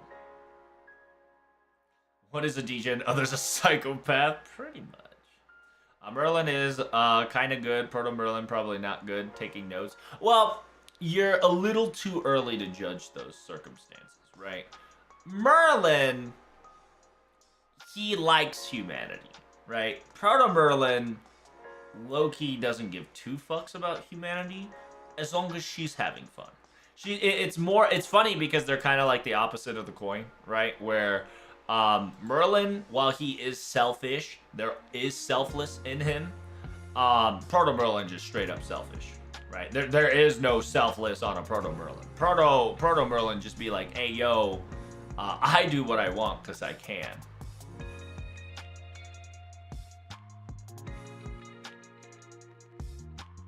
And then, yeah, so some of those skills are blessing onto those who reach out and fight against something mighty and beyond imagination. She appears to celebrating the target's journey itself rather than their ambitions. The skills actually a variant of hero creation skills. And in a flower moving on the summer night, it's a charisma that naturally draws people in. People gather around their own accord, and she stands in the center of it all. However, she usually uses this ability to the fullest because she loves fun and interesting things. Rootless and free-spirited, she doesn't wish to stay in one place nor travel with others. This is actually like a variant of Dreamlike Charisma skill, right? And then you got the whole variant right here that specifically says... blah, blah, blah. Yeah, skill for, that can cause birth of a king and raise them. Merlin can said that the King Arthur's true father and is one of the most famous kingmakers in the world, right? It's very interesting, the way they worded that, right? Merlin could be said to be Arthur's true father. This definitely has a wordplay, which I will explain later. Mixed blood has a blood of non-human. Merlin's part incubus and has inherited its special traits. And then you got self-manifestation. Interesting enough, like I've stated before, the independent manifestation doesn't get talked about until like here, so we'll talk about that later. One thing they both do is not like our bad endings, yeah, essentially, right? They both don't like bad endings, but one thing to easily pursue is OG Merlin, right? OG Merlin doesn't want to have bad endings in the story he reads, right? Lady Avalon, while she wishes and hopes for no bad ending, as long as it's entertaining and it entertains her and she has her fill, she doesn't give a fuck. Unless you're like Proto Arthur, right? And right now, low-key Proto Arthur is kind of being toyed with by Lady Avalon in a way. And if you don't know what that means, the easiest way to understand it is to play Proto Arthur's interlude, Proto Arthur's interlude, simultaneously reading Arcade's journal, Arcade's gameplay, Arcade's story. You can clearly see that Proto Merlin's kind of up to no fucking good, kind of dragging Proto Saber along for all this Garbo journey. He likes Mary's woman equals Mage Lancelot. And here's the thing, right? Is Proto Merlin in Arcade, actually? Yeah. If you don't know, instead of OG Merlin, her first showing was actually in FGO Arcade. She came in Arcade first before anywhere else. Where in Singularity 5, where Merlin should have shown up, she actually shown up. And that kind of like baffled a lot of people. And that shit was very intense, lore-heavy predicaments and circumstances added.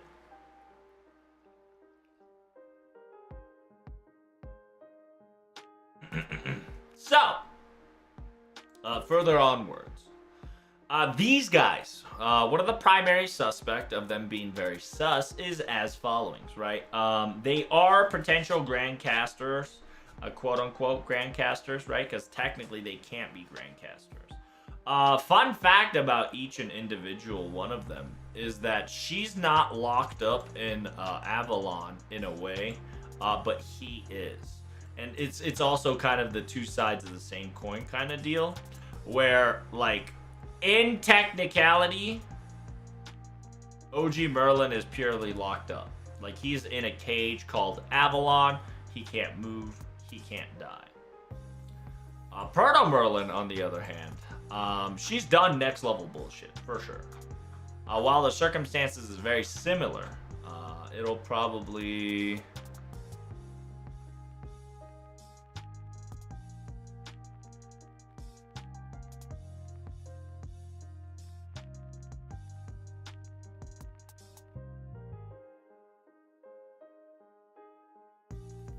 Yeah, this is the part where she never locked Avalon, but she left it open as the finish line for humanity.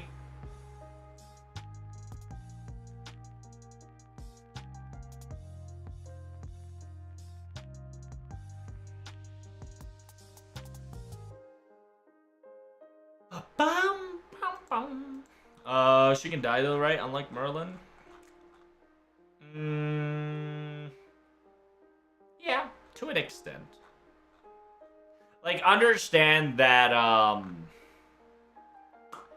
yeah, I mean, yeah, she can technically get booty blasted. Because, well, we still don't know if this Lady Avalon is actually Lady Avalon, right? Like, we still don't know if this is actually someone pretending to be Proto Merlin, but actually, like, using Proto Merlin. Like, we know this is Proto Merlin, but we don't know if this is the actual main body of Proto Merlin, right?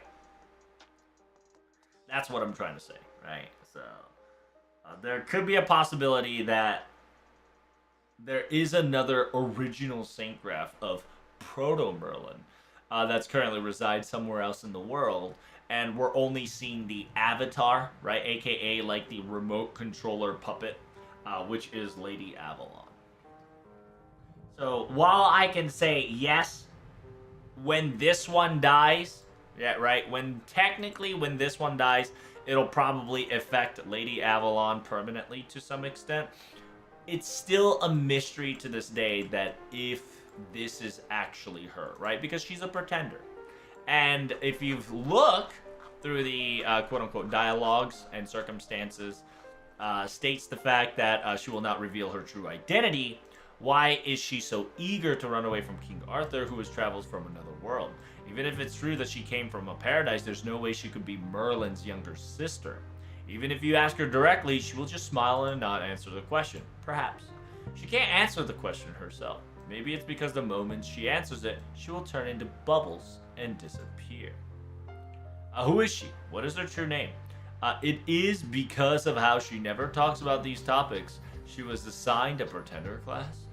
Anyhow, she will not reveal her name today either. Smiling beautifully like a flower, she can only watch over Karadea's master's journey. And, yeah, specifically, this is a Arctic Singularity spoiler. kind of saying that we don't know why she's there. Sometimes she'll say Holy Grail summoned her. Other times she says she came on her accords. If she's related to Merlin, it's more than possible that she decided to come herself. Either day, she won't reveal the truth, right? Essentially, this entire biography is bah humbug. AKA, it's loadable loading. It's malarkey. It's all quote-unquote, I wouldn't say fake, but it's just quote-unquote chat GPT. You get what I'm saying? It's more like facade. It's kind of built. It's not a biography that you're looking for whenever you're looking into a servant. It's more of a, hey, here's some barely any detail, right? Is she a bot?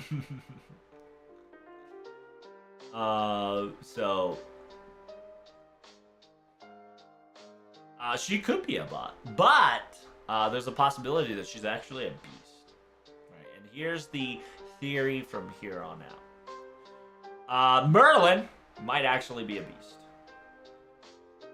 And if you guys don't know, this is a theory that's been since day one. Technically, this is a day one theory that she is a beast. Right? The theory of Merlin equals a beast theory has been there since the beginning. Due to the sheer fact that there are circumstances and there are a couple of abilities and key pointed details that knew right off the bat, like 4 years ago, right? That kind of pointed out the possibility that they're a beast. So, let us start. So before we go to Lady Avalon, we specifically can go to Merlin. The reason why we suggested and suspected Merlin to be sus is due to the fact that he has a special skill in his biography called self-manifestation. And self-manifestation is a very interesting skill. The independent manifestation, if you click on the skill, right, you'll notice a pattern.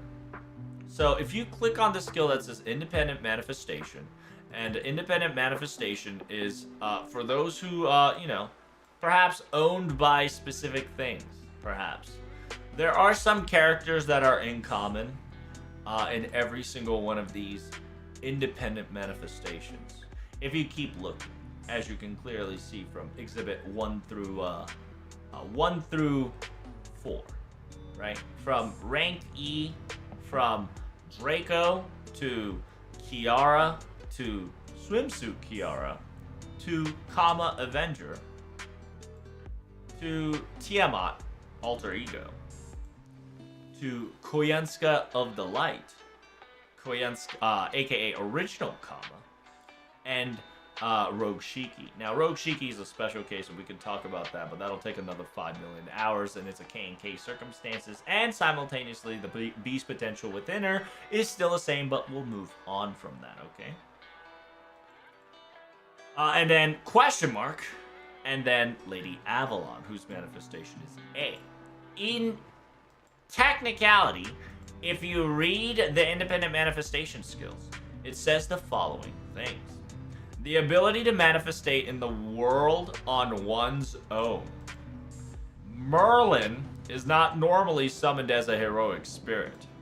This is because there is no future where he can die, right? This kind of, proves my point that Merlin technically can't die, at least the male one. He serves his master as a servant to vent his selfish desires, which could essentially be called a hobby. In order to indulge this hobby of his, he single-handedly obtained this skill that only a certain special class could possess, and pretends to be summoned as a servant. So in technicality, right? In technicality, all the servants of Merlin is merely a puppet. Merely a fragment of image of who he is. The only time you would see him is during Babylonia, and LB6.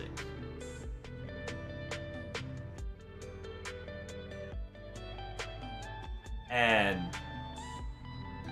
the only way that he can kind of show up in fucketry circumstances is if Avalon, if Britain, if said thing is destroyed, missing, or non-existent, or not been born. That's kind of the reason they used for Babylonia, right? Because technically in the age of Babylonia, Merlin's myth never existed, therefore he has a capability to kind of show up, right? And then he, you know, diddled the summoning sequence and whatnot. So, in his bio specifically states that independent manifestation is made for a specific class.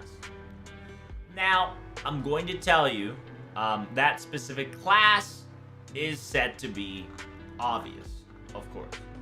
But at the same time, in Tight Moon lore, there are circumstances that you can use, and there are circumstances that allows you to use to create such independent manifestation.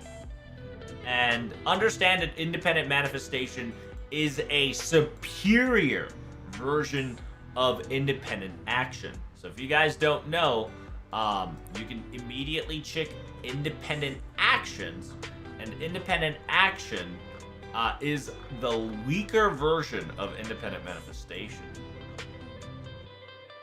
As you can see, it is an archer class. Archer class, a lot of independent manifestations. And if you don't know what the independent manifestations are, they are essentially allowing you to not have a master, or allowing you to not need magical energy supply to a certain extent, right? It doesn't have to be refueled and able to move on its own without getting constantly resupplied. Independent action cranked up to the maximum level and like fucking prestiged is independent manifestation. Because independent manifestation does not require any fuel from master, does not require anything, because it fuels itself from itself within the surroundings of its compound. And they're kind of independently made and circulated, right? It's like a battery pack. Well, it's more like, just think of master as battery pack, right? Like, you need to charge every so often. And depending on the skill, right? Depending on the skill, roughly, I believe the skill circumstances was independent rank B. No, I think C was 1 day of no magical energy. B was 2 days. A was 3 days. EX is, beyond calculations because it's unique in its own way, right? And then plus is kind of like a boostle, right? Like it can boost itself if necessary to some extent.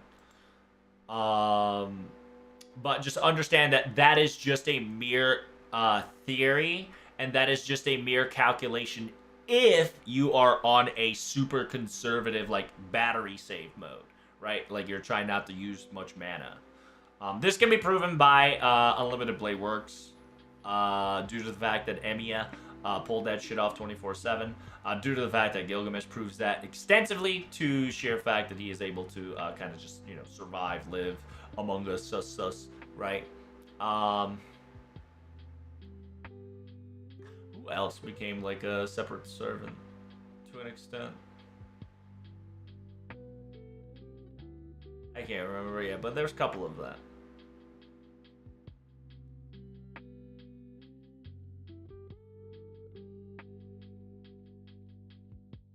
Can independent manifestation people summon to themselves to Karudia without anyone asking? Technically, yes, but at the same time, Karudia does have this quote-unquote circumstances that will not allow you to do that, right? Like, independent manifestation technically can happen, but Karudia does have circumstances of countermeasures to prevent the quote-unquote insta-spawn, right?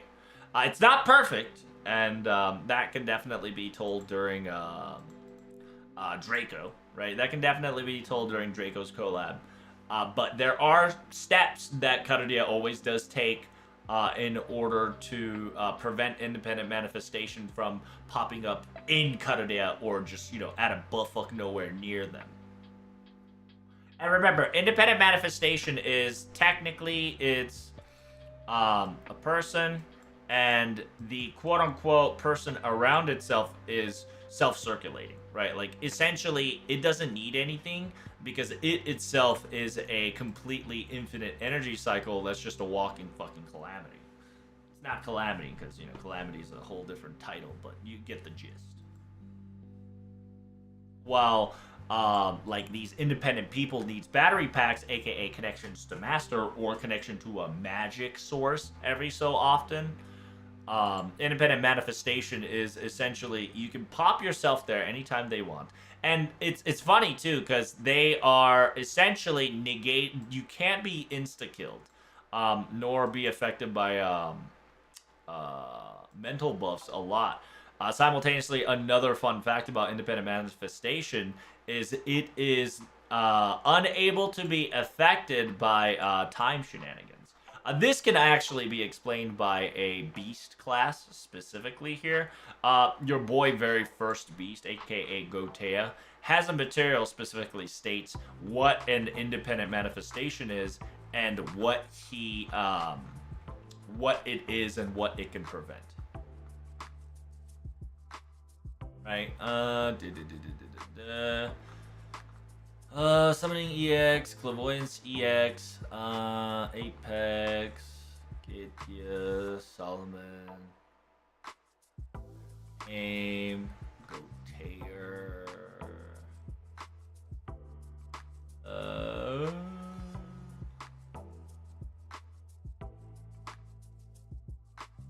oh, it doesn't fucking whatchamacallit. It probably is written in the material. Okay, so I probably have to pull that out. So essentially,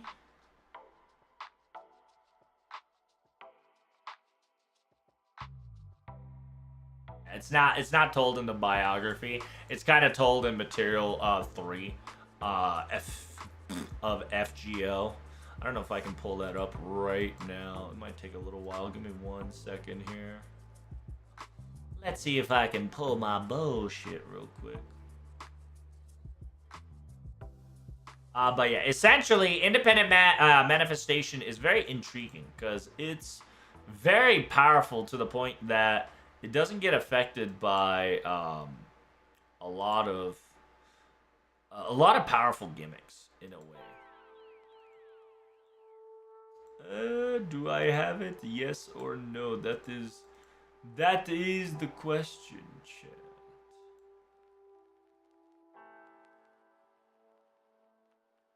Yeah, 49 rack, add books.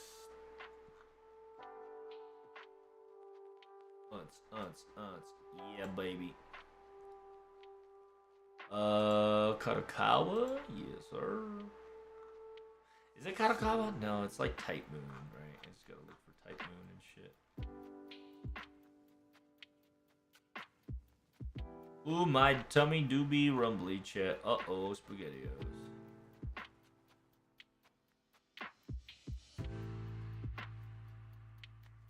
Bum, bum, bum, bum.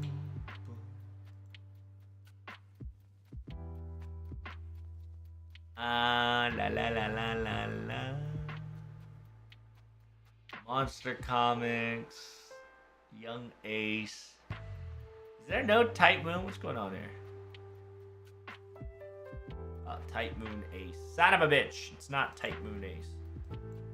It's technically it's Type Moon, not Type Moon Ace. Type Moon Books. There we go. I got Strange Fake, Onslug. Son of a bitch. I can't find it. Fuck it. We'll do it live, chat. We'll do it live manually. Oh man, that's gonna be monk-ass. Actually, let's see if I have, in technicality, I already have it like favorited and shit. So if it's on sale, we'd be able to find Kadokawa real quick. Now we go Fate. Oh, low key, we might not be able to find it because it might lock my ass out from because it's JP region locked, which is so bullshit.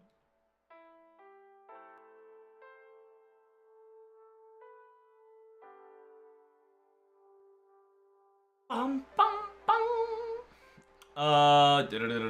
Aren't there any servants who technically aren't servants that just kind of shows up in Karudia, like Chol?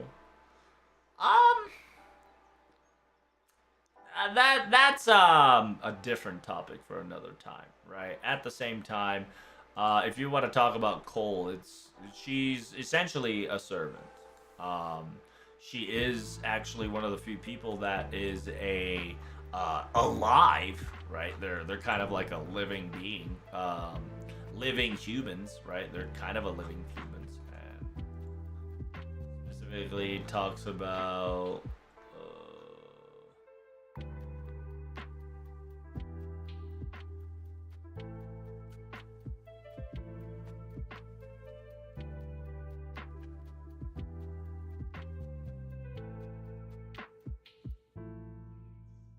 So Ilya, other hand, materialized in the form of a certain heroic spirit. Her appearance and questionable behaviors often cause trouble for those around her. She calls herself older sister, but Ilya claims to be the one older. It's quite common to have them fighting, right? Like she's technically a servant, right? She's technically a servant.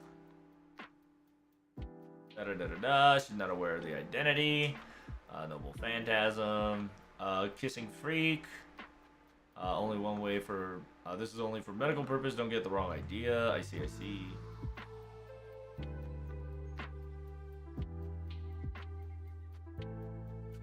Yeah, aware that her existence as a world's a miracle, may not be in the form she wanted, even though Ilya and the others accepted her, born family, she related meeting her birth, teach her little sister to defeat a little enemy, blah blah blah blah blah.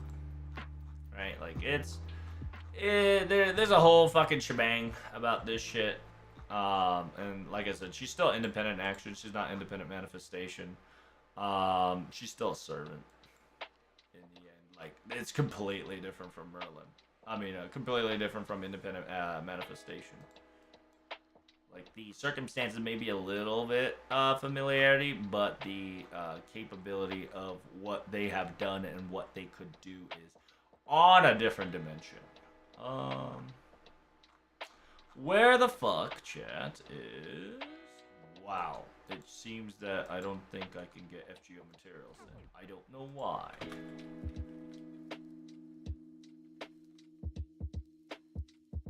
That's wild! They won't even let me see the materials. That's crazy, chat. That's wild. And they really try to, like,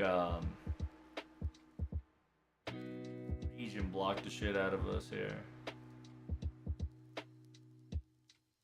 Don't take the L, good boy. Watch this shit.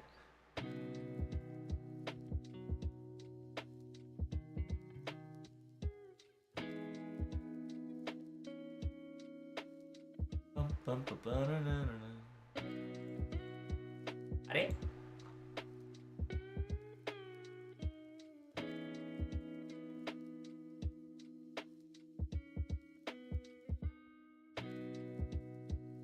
Huh?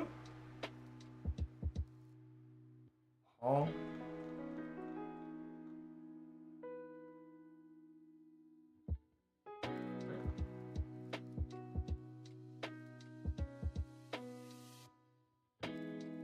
Are they? How did I know? That's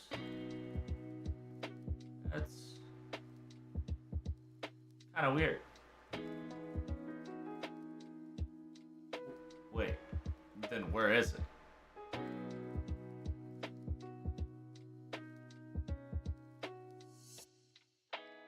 Oh, it's here. I'm fucking derping.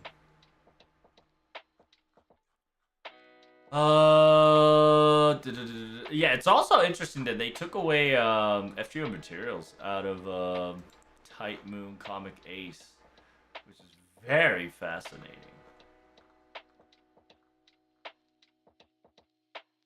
It's a very interesting choice that they made. They're clearly fucking hiding it on purpose because they don't want you guys NA peoples to figure it out.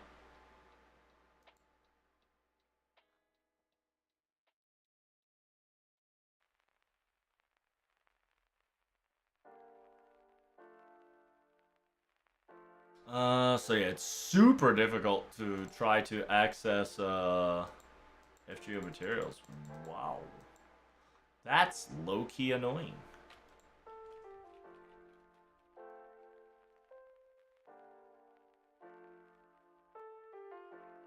Really don't need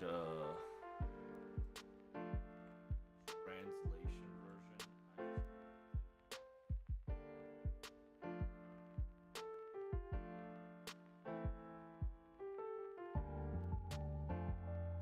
I should have it in. I think it's either book 3. But yeah, it's so hard to find it because I don't know if I bought it actually. I don't think I bought it. Oh shit, never mind.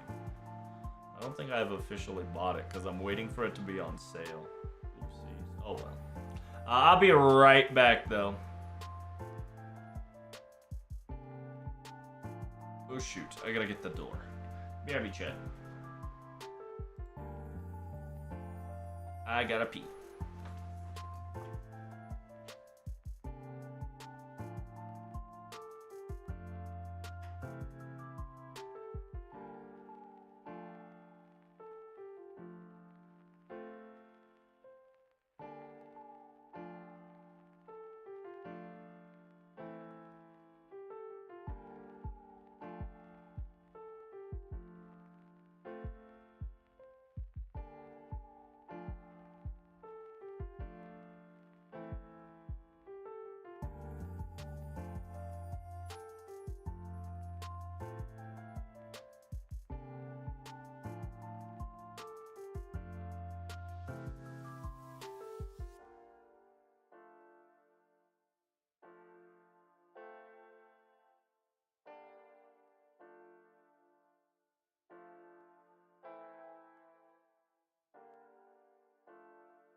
fun fact. We're back to Merlin again. Sorry, I got distracted. But yeah, essentially, the Prisma Ilia Cosmos event kind of explains why she's existent there. If you haven't fucking read that or seen that or experienced that, I highly recommend you do it. So here we go, back at it again. Sorry, I am back. I had to do some things there. So back to Merlin being sus and being a possible beast potential. One of the classic, aka one of the classic notion was due to the fact that Merlin has independent manifestation. And until this day, right, to this day, besides 2 people an exception, well, actually, 1 person in exception. Everybody and their mom currently has independent manifestation, which is kind of sus among us, right?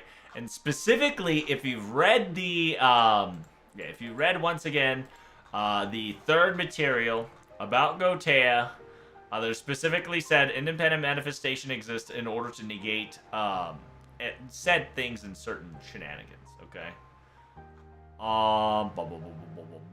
And then yeah, it said declare that the man's worthless, but the demon god they could not exist without serving man. They are humiliated, find out by a higher dimension life form, place themselves above man, universe running Gotea, this remarkable revolution. Self-revolution. So, these beasts, right? Beast. Gotea, King of Man, Beast 1. Merlin also has independent manifestation.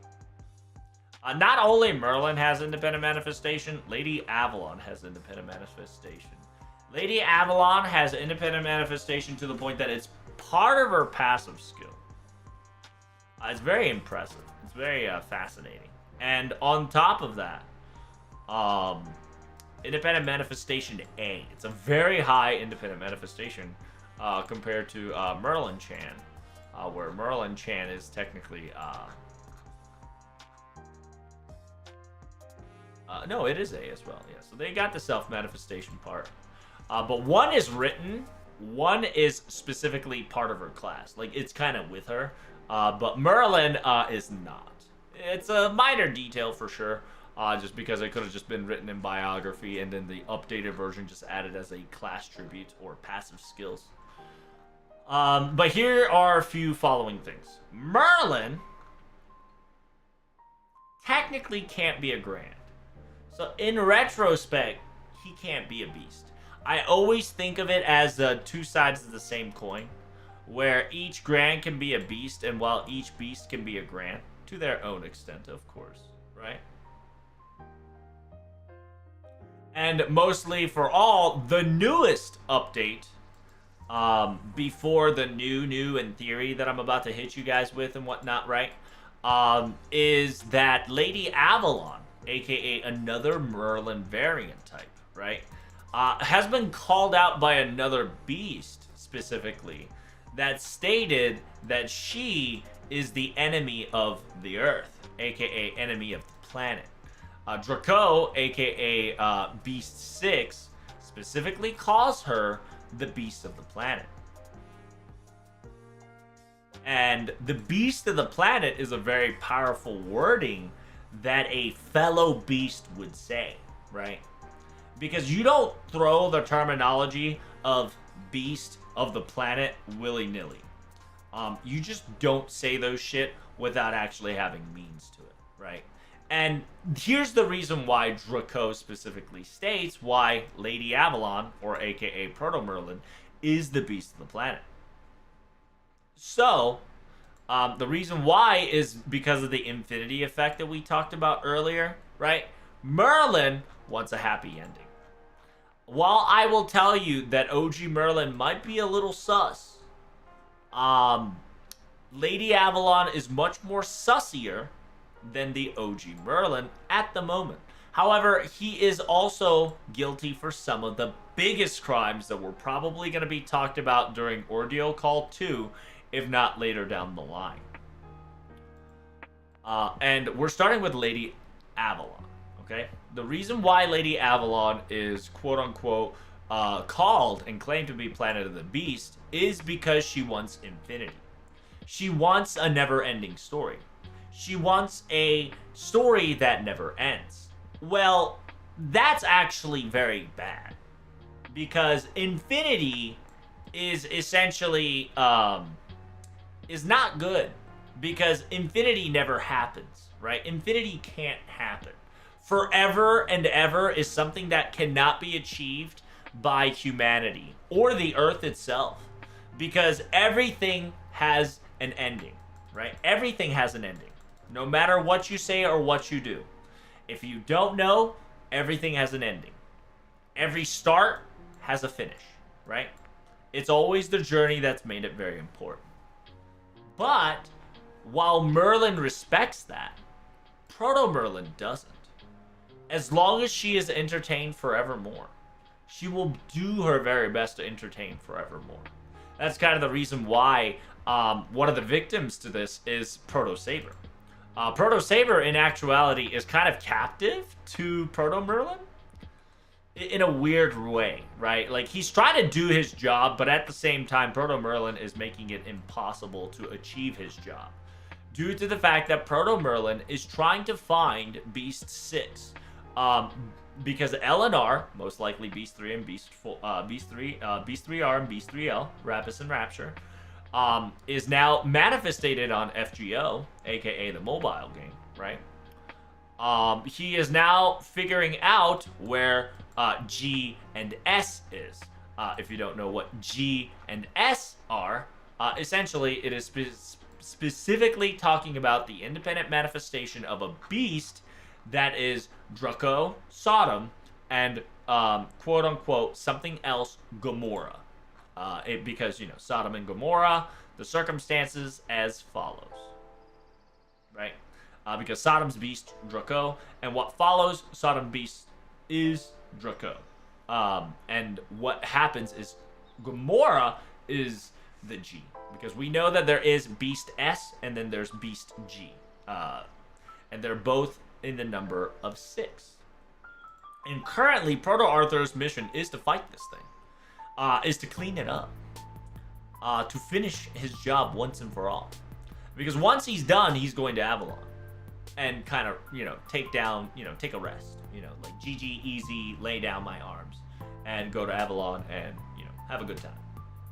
But the problematic circumstances is that before he could reach there, Proto-Merlin stopped him. And kind of said, hey, we still got work to do. Beast 6 needs to get killed 3 times. It got killed 2 times. But the third one surely will come. Because if you don't know, this talks about silver fragments and into prototype. And then he technically had to kill 2 beasts of the same kind-ish. And Proto-Merlin specifically states that there's going to be a third one. So you can't go back yet, right? He technically threatens... no, actually, she technically threatens him with some horse shit and bullshit. It's really, like, cruel and very cunning, right? But at the same time, she wanted to keep him as a toy, as a pure source of entertainment, right? So he kind of had him on the run for about, goddamn, like, actual 8 years. Right, like until Draco, aka Beast 6 Sodom, actually came to Arcade. He literally was an enigma. He was legitimately, like, what happened to his fucking quest for about 7 years. So, now that Draco is here, now that we've seen S, G is surely to come by in FGO. If it's not an FGO, it'll probably be an Arcade again. Most likely it's going to be an FGO, because the FGO is going to get focused more than Arcade, because Arcade hasn't done any story since 2 years ago. And they're still kicking butt, so we're good.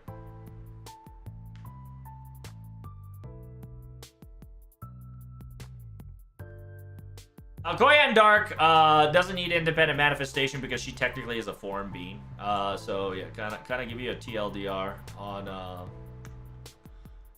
Oh, Koyanska of the Dark. Koyanska of the Dark is not a fucking quote-unquote independent entity because she has actually the existence outside of domain. Because she's a fucking asteroid, you know. Because she can kind of manifestate her from any asteroid. Therefore, she can technically independent manifestate from anything that is outside of the world. Therefore, she has the outside domain instead of independent manifestation. That's where quote unquote Koyanskaya has it. She kind of has two of the both worlds because she's in existence both inside of human evil and outside of human domain slash the planetary domain because of Tunguska. And if you read Tunguska, you'll understand a little more, but you'll probably get more confused. Just TLDR, each individual defines two sides of the circumstances of who she really is. Separated into two books, essentially. One is a book for why she is, for humans. The other book is for why she is anti-humans and why she kind of is a beast. So, yeah. Moving on.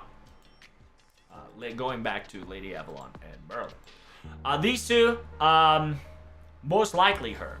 She might actually be beast. And what kind of beast could she be? Low-key, she might actually be Gamora. In a weird way. She might actually be Gamora. She might actually be Beast 6. The reason why is, she is one of the few people that is dragging Proto-Arthur to Infinity Adventures. At the same time, she is the planet of the Beast. So she is threat to planet, but not threat to humanity. But in technicality, planet does equal humanity because we technically have the textural advantageous on us, right? Like, we rule Earth, therefore, whatever happens to Earth kind of is very important to us, right? So, there's gonna be some fuckatry and wordplay. So, meaning that the threat of the planet is technically threat of the ages of blank at that moment, right? Where when I say ages of the blank, it could be ages of the man, which we currently kind of ended, and ages of the gods, which kind of ended, and ages of the fairies, which also ended, and ages of the prehistoric times, which that's a whole nother fucking theory that I can tell you about, but that also involves spoiling hella LB7, so we'll do that next week.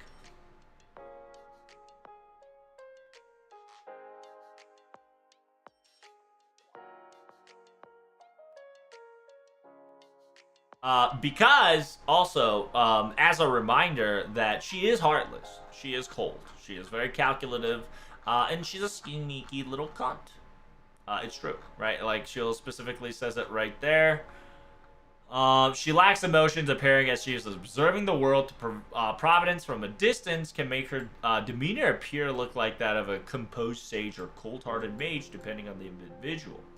Even though the Mage of the Flowers recognize the fundamental ugly aspects of humanity, she believes that as long as a single shining star exists out there, that's more than enough. Now, that's some horse shite right there. She's just literally saying, I found a funny toy, and I don't want to let go of this toy. But she is essentially, she's like the ideal false hope, right? Where, when the story becomes infinity, that's the problem that we're gonna run into. Because every story has to have a happily ever after. Technically not really, but, you know, OG Merlin wants it that way. And to do that, he's kind of done his sin to make it so. At the same time, Proto Merlin wants a never-ending story. A story that never ends, story that continues forever and forever. And kind of in a weird case, whenever Proto Arthur approaches Lady Avalon in her Lady Avalon state, she has 100% capability of just running away. For some odd reason, she's pretending to be Merlin, or she's pretending to be Lady Avalon. She doesn't come in as a Merlin, right? She doesn't call herself Merlin. She doesn't call herself Proto-Merlin. She doesn't call herself a Mage's Flower, right? She kind of calls herself the little sister of the Mage's Little Flower. She constantly keeps some sort of a pretending title, and she's pretending to be who she is not, which I genuinely think is she's pretending to be, quote-unquote, this sage, when in technicality, in the world's point of view, she is a beast, right? That's why she has the class of pretender, because she's getting away with it. And simultaneously, she is one of the few people that wants infinity to occur. She wants this never-ending journey, right? That's kind of the reason why she has now attached to us, right? Because she's realized that our journey kind of doesn't have an end, technically, if done correctly. If led with a led with a oopsie, we went the wrong way just a little bit. The circumstances of infinity of the adventure that we can have is endless. And I'm going to straight up tell you, FGO can actually last forever. If Nasu wanted to. Like, Nasu can hook himself up into a computer and then just, like, you know, transcribe his brain cell into a computer. He can make the story forever.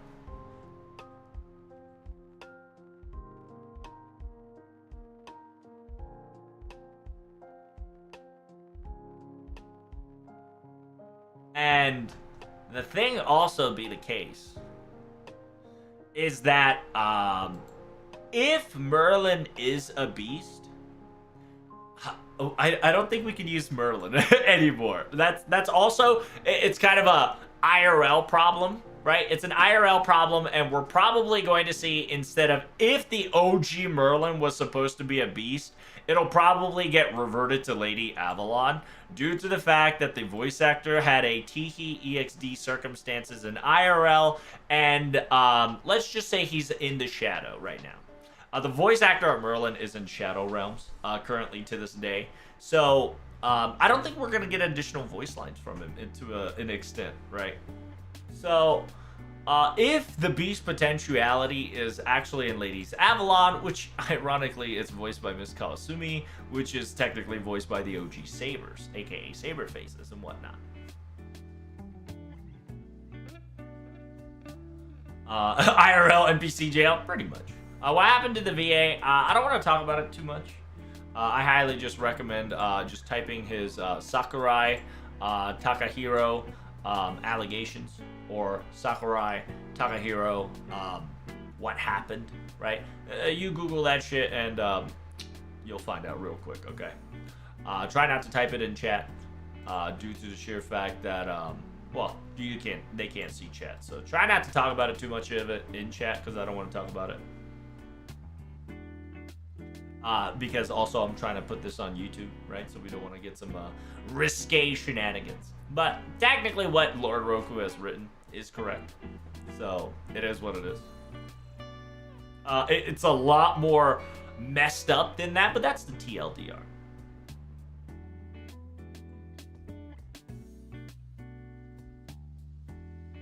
So essentially, if there's going to be any beast candidate, now is probably going to be Lady Avalon. It's the classic. If you guys don't know, 6.5. If you don't know 6.5, we have Ruler Moriarty. In technicality, Ruler Moriarty was like a last-minute plugin. So we're probably gonna have like Lady Avalon as a last-minute plugin for quote-unquote Beast Merlin to an extent, even though it's technically planned out. To be like said that she is gonna be the beast of the planet. And if you guys don't know, right, planets also have an ending. Nasu also wrote a note. It's called Notes. It is a book slash fragmented story segments called Notes.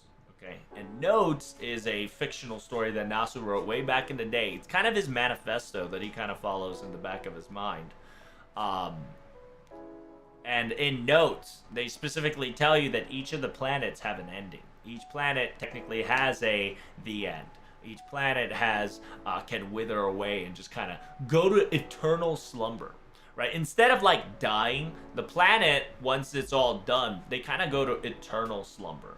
And each planet kind of correlates to working together. Like each planet of the solar systems, to an extent, kind of have like a weird communication relay with each other. And the Notes specifically states that there is a species of humans that's kind of living, even though the Earth has ended, right? AKA the Windows shut down, no more, desktop. But quote unquote said species are still kicking and live and well, and technically degrading the corpse of Earth. And so Earth cried out to the universe, and the universe answered. And universe answered by bringing their ultimates, aka their most powerful creatures and capability things. Some came in too early, some came in too late, but there were others that came in on time and had this great fucking war. And that essentially is Notes. And there's this gun god that has a very similarity to Black Barrel. There is the dual-sided Rongominiad, which is Adogatum, which to an extent that has been memed upon.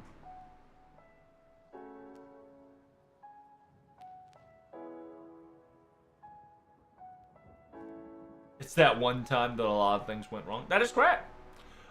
So Nasu really likes to nitpick his stories really nice. So what would happen here is that I genuinely think that when circumstances occur, I think when Proto Arthur realizes that Proto Merlin is the problem, I think Proto Merlin will show her true colors and have her quote unquote one last game, right? Like kind of a send-off game that she's going to try to lock him or us into a quote unquote a forevermore, right? The infinite Tsukuyomi style prison that we can never get out of, so we can enjoy ourselves forever and ever. And this is where things is gonna get interesting. What if I tell you is that Singularity F was technically created by Merlin? What if I tell you Singularity F is a byproduct of him fucking around? With his one wish, he fucked around with it. What if I tell you that is the case?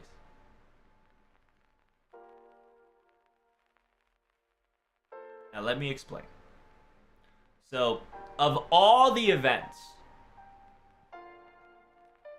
everybody do not understand why Singularity F exists.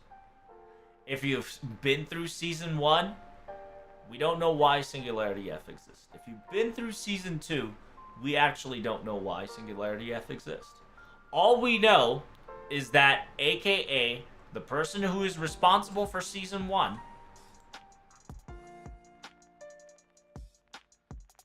this guy, specifically stated that he does not know where the fuck Singularity F came from. And Singularity F was even a phenomena, way out of his vision. It was something that even somebody who had technical false clairvoyance, right? Like a very strong clairvoyance, but not exactly clairvoyance, could see. It was something that came out of nowhere, and it started our entire ordeal. And Singularity F is very important, because if you check Arcade, Arcade specifically states that it is not Singularity F, but it states a burning city of Fuyuki. It is a very interesting standard point where, if you look at the location of Singularity F, something really weird is gone awry. Like, for instance, F. I know I spelled it wrong. Thank you. Singularity F. What? Oh, that's the craft essence. Kek W.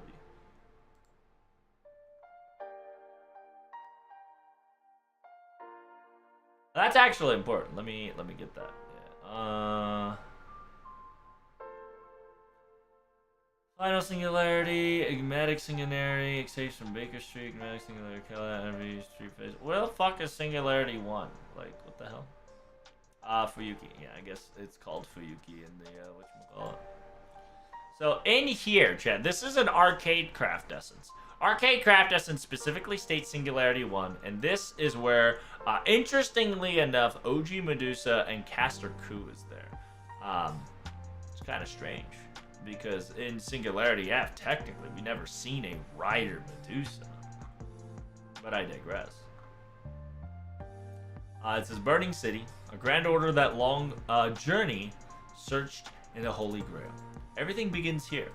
O Celtic mage, that transcendent druid, may you be guide to all masters. Very interesting too, because it gets complicated. Because the theory with Odin Star versus Merlin Star is definitely the debate that everybody and their mom is definitely having. I'm on a personal case of it's Merlin who started it, and then Odin literally kind of got the idea of what Merlin was doing and then kind of just did it from there.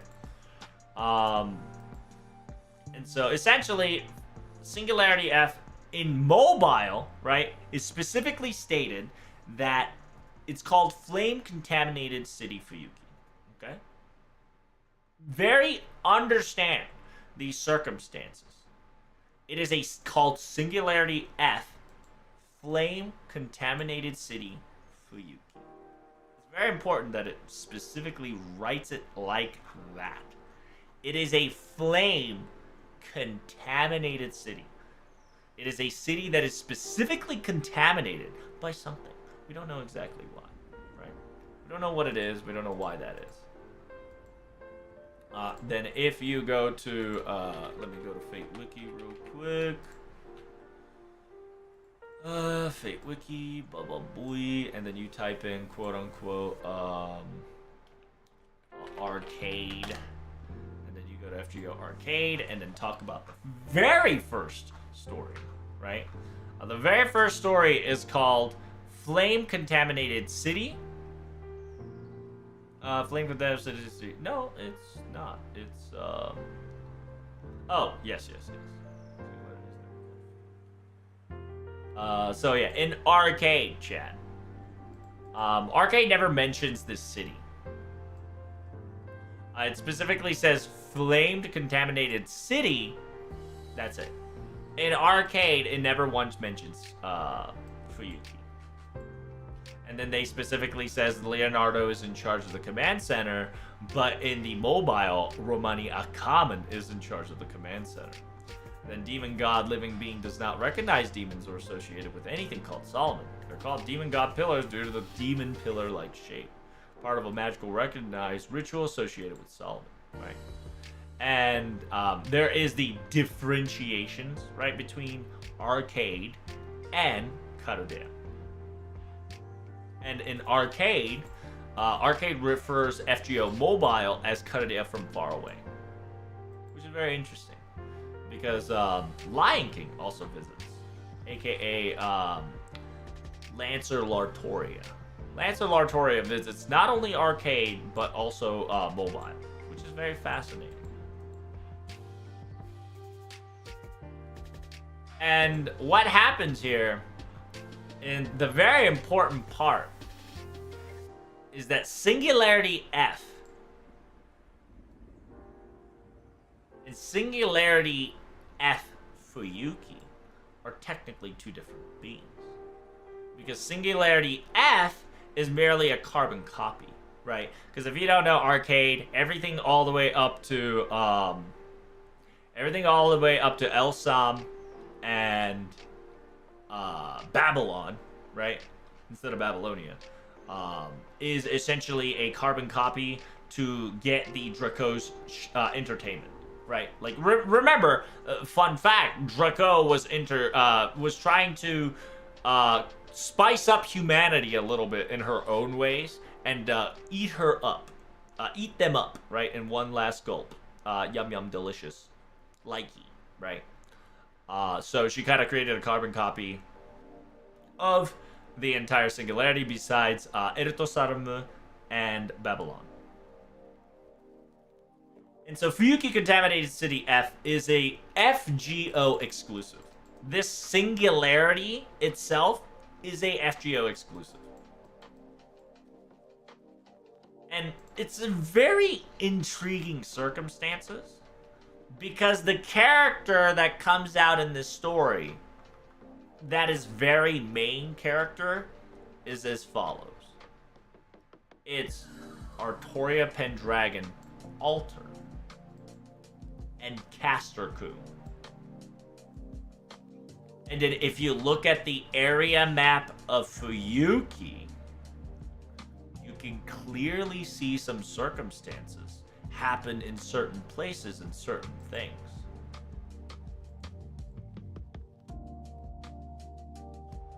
Understand that you can still see this to this day. You could also clearly see something fucking happened here.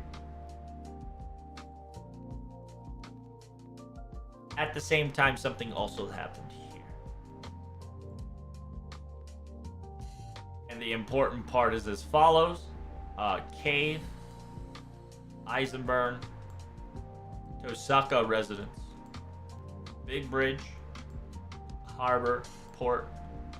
I can't remember where the guard is, and there's like a fucking temple somewhere here.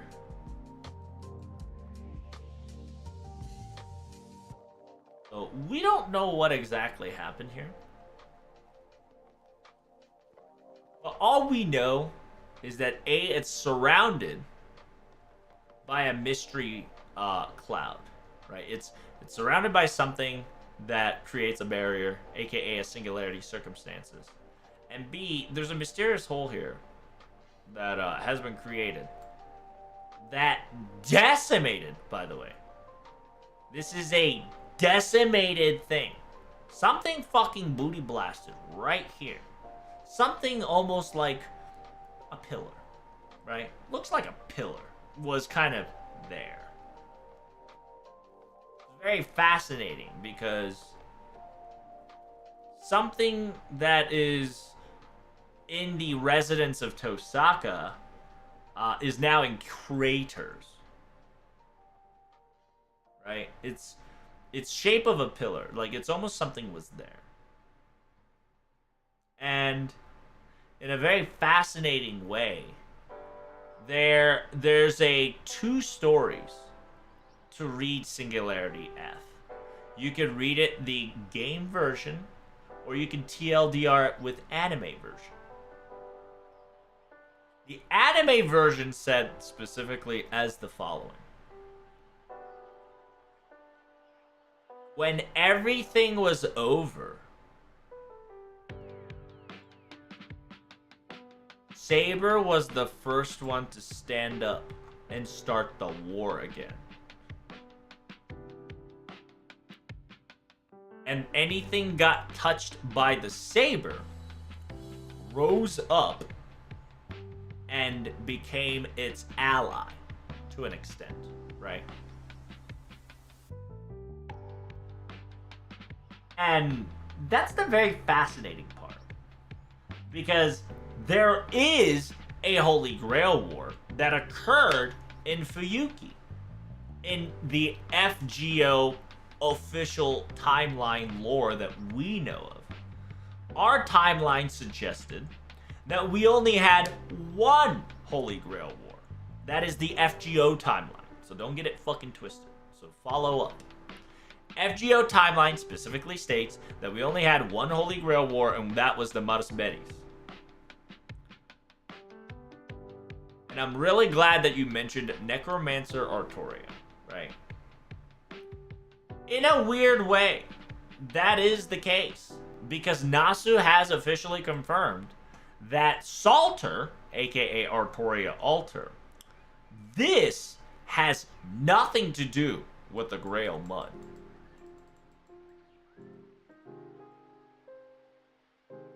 There is no relation to Grail Mud in this Salter, which is a very important thing. Because if you don't know, she technically uses this form in Heaven's Field. And in Heaven's Field, she's kind of corrupted and got taken over by the Grail Mud. That's kind of the reason why she looks here. But there's a specific interview with Nasu. And Nasu specifically have stated that, hey, by the way, guys, in his diary, that the quote-unquote Saber here is not corrupted by the Grail Mud. She is Grail Mud free. But she looks like that, right? It's a very interesting way. And there are a couple theories about this where it's the work of the counterforce right after Artoria was about to disperse from the quote-unquote the trap that the counterforce put Artoria got set up in, right? Because if you don't know, Artoria kind of got low-key Saudi Arabian scammed by the counterforce because she constantly, she kind of guaranteed herself to be in the Fuyuki War until she won. To an extent, right? I'm definitely TLDRing a lot of the shit, but essentially, she was stuck in Fuyuki, or AKA, she was stuck in a Holy Grail War until she won it. And to an extent, she is a alter form of herself. And if you read her biography, right, it really just talks about her. And it's essentially a corrupted, it says it right here, corrupted by the Cursed Holy Grail. This is the merciless side of the knights. Or perhaps it's the true nature of the ideal king that the king author sought to be. And then I do like the fact that it says, or perhaps is the ideal sought to be. Because in technicality, you can say that, yeah, it is corrupted by the Holy Grail. Because we've seen this already in Heaven's Feel. By putting this or, they'll given you the idea as maybe that's not the whole story, right? And Nasu kind of gave us that it is technically not the same Psalter you saw in Heaven's Feel, which means that it wasn't corrupted by the Grail, right? So that's the important part. And Artoria can control her own powers and held back, but in this state she wields an immense power without hesitation. A tyrant and gluttonous dragon. The once shining armor turned black and now heavier, but added weight has increased her power. Agility has gone down, ruthless, cold persona. Artoria seemed to be a completely different person. But if you are willing to dig deeper, you will see that what lies at the bottom is still the same. Surrounds itself with magical energy on the weapon body, instantly discharges proven stats, like a jet propulsor magical energy. She has muscular strength, but using overwhelming magical energy, she can power up to do anything, right? It is Excalibur Morgan, right? I don't know why it's called Excalibur Morgan, but it is an anti-fortress sort of promise of victory. It means that it is still Excalibur, just twisted with Morgan. I don't know why. It's a sword shines with dark aura. Because she wields the sacred sword as she sees fit without controlling her power, the magical energy particles do not emit light, but darkness. It's very similar to the breath of Vortigern, which once revealed itself to protect the Isles of Britain. So, in a weird way, right? The circumstances is saying that this is Artoria that is not off the beaten path. She's kind of said, hey, I'm doing this for my sake. I'm doing this because of, X, Y, and Z. And the problem is it likes Jalter? It's not Jalter. Jalter is completely a different being.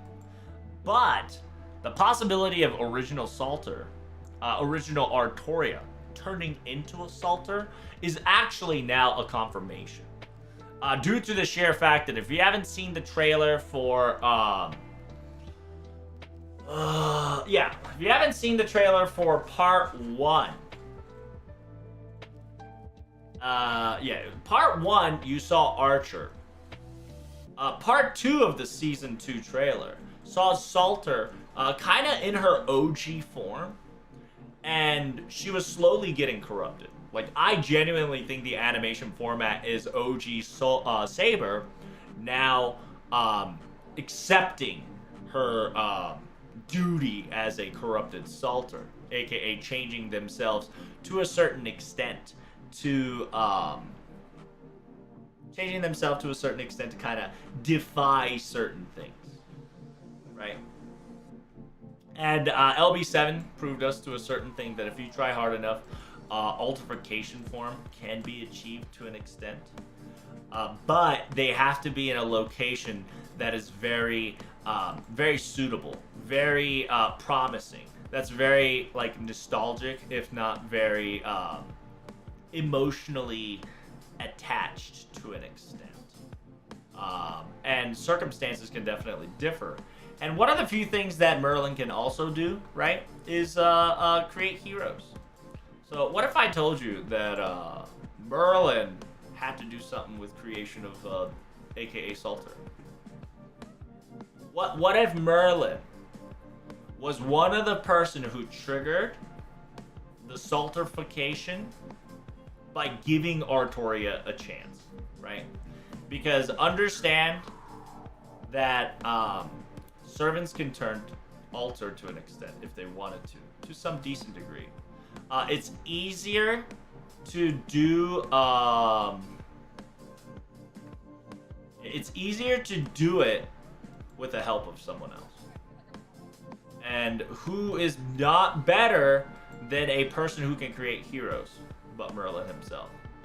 And if you've read Garden of the Avalon, if you've read Merlins, essentially FGO's Merlins things, you would understand that one of the few biggest regrets that Merlin ever has is not supporting Artoria more. He wanted to support her in his own way, but he was definitely an observer more than he was a quote-unquote influencer. So what if I tell you that Singularity F was caused because Merlin stepped in? Because Merlin wanted to help. Because Merlin wanted to give Artoria a happy ending. Or a better story, right? And that also explains the why.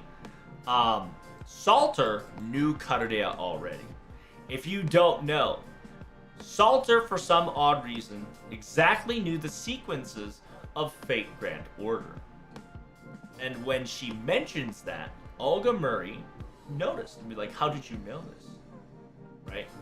It's a very fascinating circumstances that she knew FGO before FGO already started.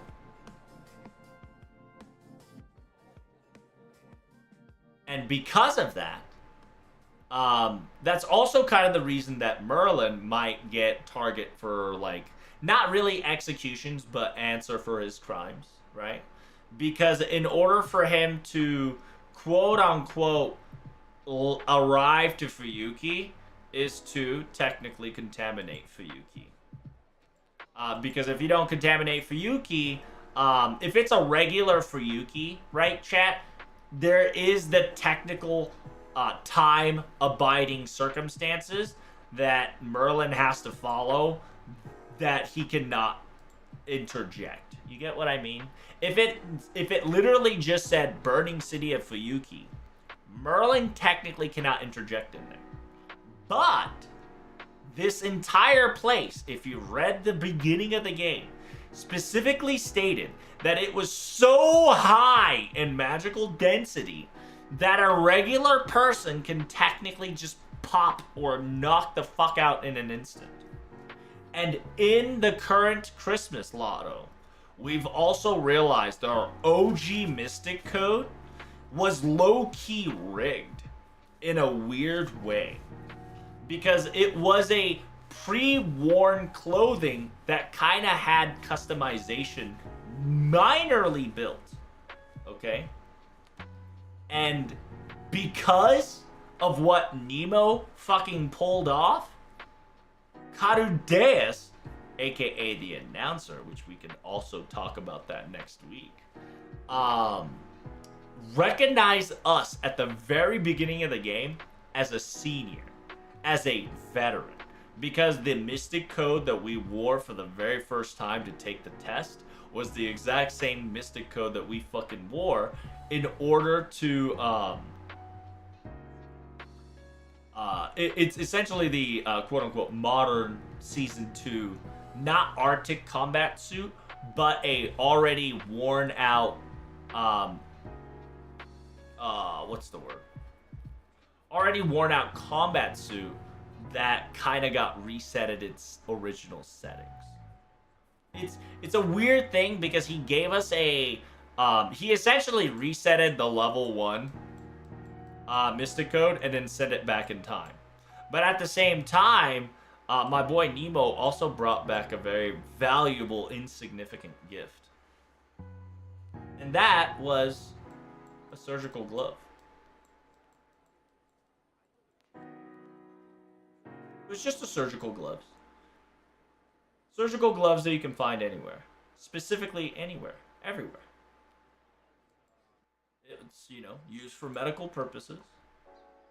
But let's just say one person wore it a lot and leaves a very impressionable thing. Merlin said the T virus. Not exactly, but I do believe the reason why our FGO route started was because of Merlin. And you have to also understand the way I'm wording it is exactly the way I'm explaining it. The mobile FGO timeline started because Merlin intervened. That is the theory that we currently have.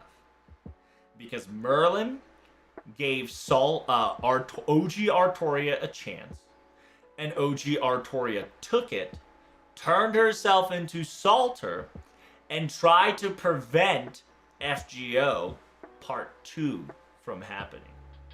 And if you want to go down the super rabbit hole, technically, FGO Mobile is a third test run.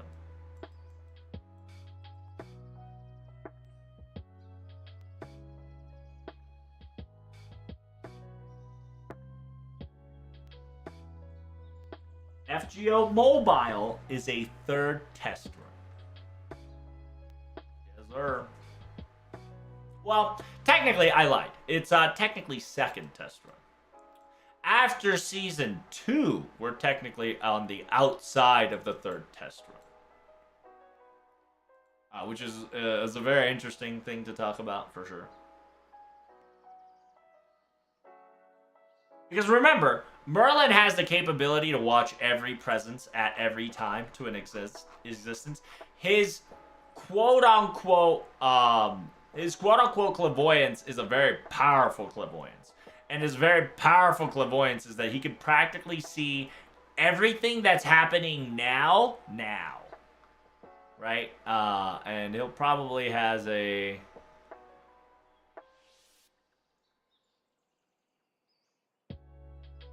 there we go. He possesses outstanding clairvoyance and was able to see both the collapse of the Round Table and the Britain's Pearl. In spite of this, he left the country without telling King Arthur. There's several theories as to why Merlin did not tell King Arthur of his fate, but it is said that this was because he did not side with any one individual, only instead loved fate itself. Afterwards, Merlin went up to the Utopia of Avalon and sealed himself with power there. Technically, there are many interpretations on this circumstances. Some say Morgan locked his ass up. Some say Merlin, locked himself up. Unable to die, he is destined to watch over the world of man until the end of time. Almost as if this were the lot of a foolish man who playfully interfered with the fate of a young girl. Right? And essentially, if you read Garden of Avalon, one of the few regrets that Merlin has while standing in the quote-unquote Avalon is the fact that he didn't go selfish, right? He didn't do a little more selfish and messed with Artoria or guided her / him right correctly and whatnot.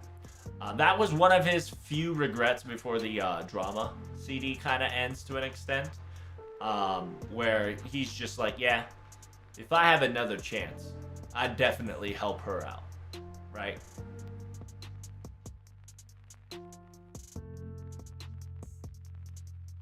And so what better opportunity than round 2 of FGO? Because round 1, if you watched Lost Room, technically happened. So in round 2, FGO Mobile, Merlin probably said, let's fuck with it a little bit.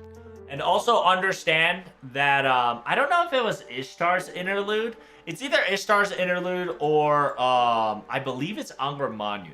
It's also interesting, too, because in Singularity F resides Singularity X. And Singularity F and X are two different things, but they're on the same playing field.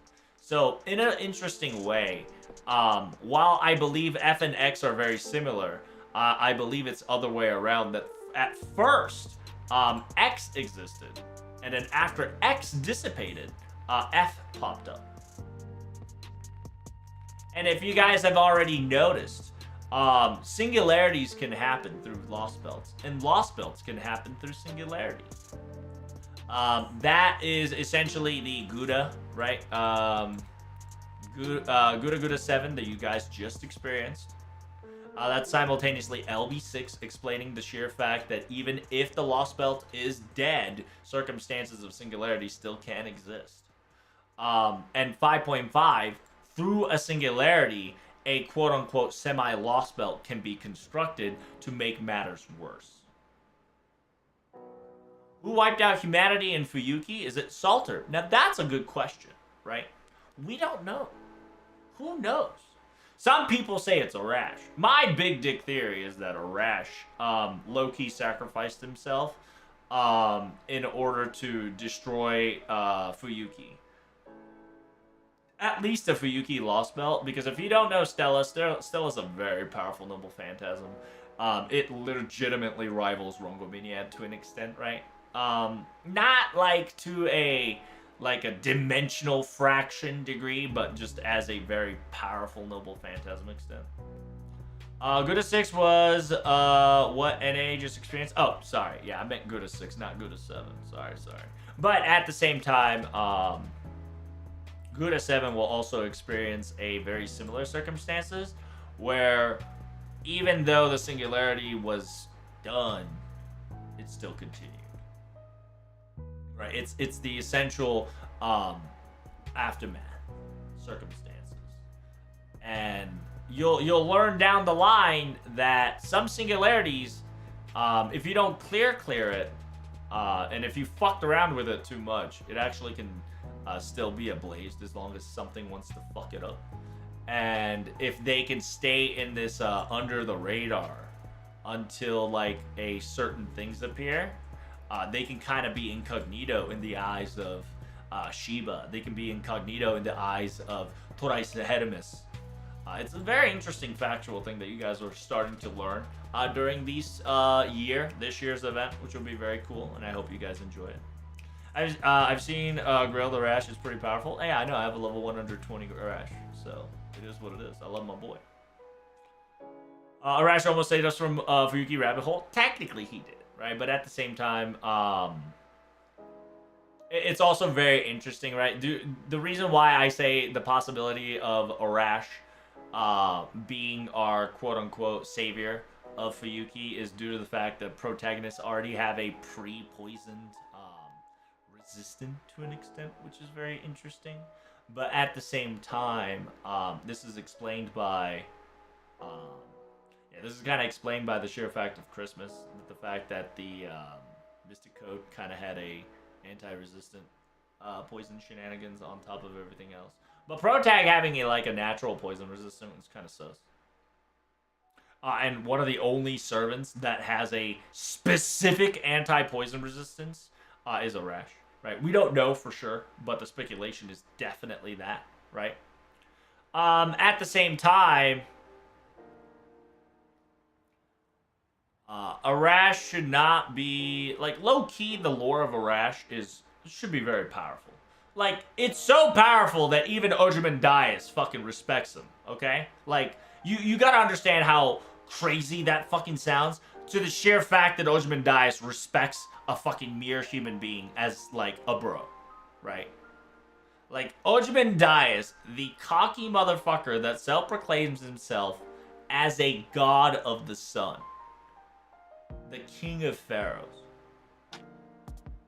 respects Arash as a warrior. They have to nerf your boy to an extent, right? And also, if you interestingly find this out, right, that in order for you to get Arash's third skill, and in order for you to increase Arash's attack up, you have to go through this set of hunting, right? And in a weird way, you have to actually fight a demon pillar. I forgot what the demon pillar name was. It was, insignificant, I think.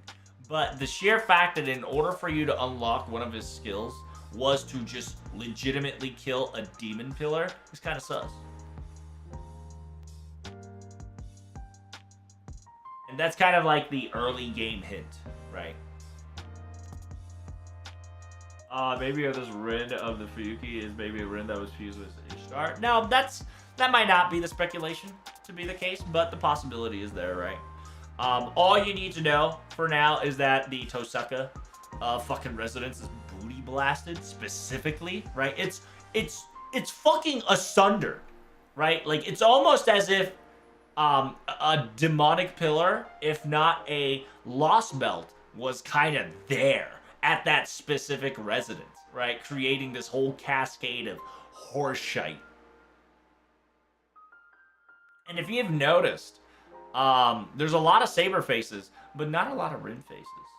And if you've also noticed, did you guys realize that the last Rin face is outside of universe? Right? Like space Ishtar? It's almost as if the Tosaka character kind of got wrote out of existence on purpose, right? But at the same time, the residence of, like, you know, Ishtar or Rashkagul still resides, right? But if you've noticed, we have a lot more Sakura faces and Saber faces in FGO than Rin faces. And I think that's also on purpose, because I genuinely think that FGO kind of started as a lost belt where the Tosaka residents either got wiped out or something fucking happened to them, right? Whether it's a kidnap, disappearance, or just complete annihilation of the entire clan. Rin could nuke her own house. That could also be the case, right? The class of circumstances definitely could be that, like, Rin tried to summon an archer instead of, quote-unquote, a counterforce reaching it in time. She actually summoned Ishtar, and she kind of fused Ishtar and herself together. And, jury-rigged this concoction of a problem that needed to be solved by either a grand servant or a another servant.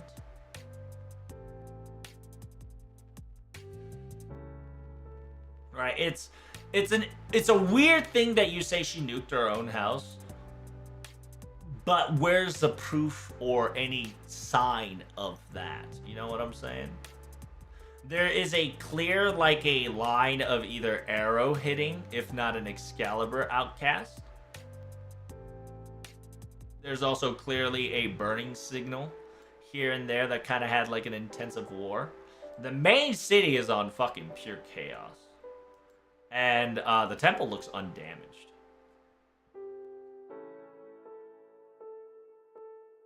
And one of the few things that Rin is very important by is that Rin technically is not an offspring, but essentially a semi-successor of Zelterich, which is a fun fact, right? Rin essentially is one of the few, like, chosen people that is chosen by Zelterich himself. While Zelterich was low-key fucking around, saying that, like, someone of your caliber could never do this bullshit, if you've watched Heaven's Feel, she actually pulled off the Jewel Sword pretty spectacularly. And that's one of the few interesting detail that Zelterich left behind. And kind of makes Rin, like, an amazing caster, not just because her dad's great.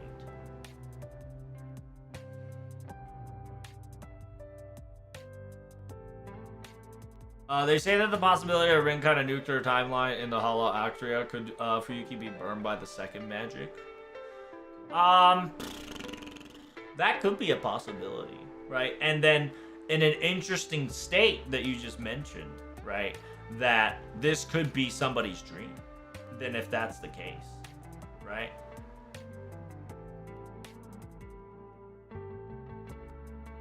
Then whose dreams is this that we went in and that created an entire singularity? Because if you guys, for those who don't know, because shit's gonna get super confusing now because my boy just introduced you fucking second magic, right? Second magic. And bringing that topic, I try to do my very fucking best to not bring it up because this shit gets now complicated as dicks.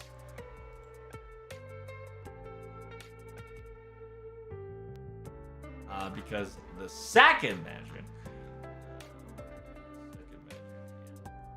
is essentially case code, right? The parallel world operations said that the second, the third, and the fourth were created means to reach the root, blah, blah, blah. He achieved the second magic, sometimes when he defeated Crimson Moon Stardust in battle. Second magic expansion led to the further survival of mankind by expanding the possibility allowed by it. Even if its history fails and humans destroy themselves, there might still be an out there.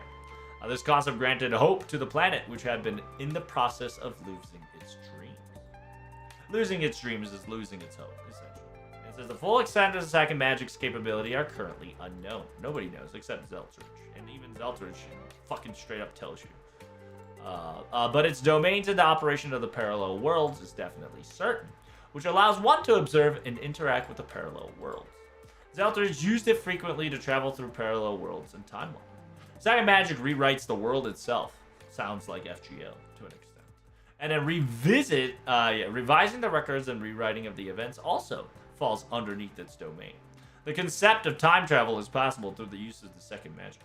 It's also able to be perform resurrection, but not complete resurrection, which is an incredible miracle beyond even magic. So, it gonna get weird.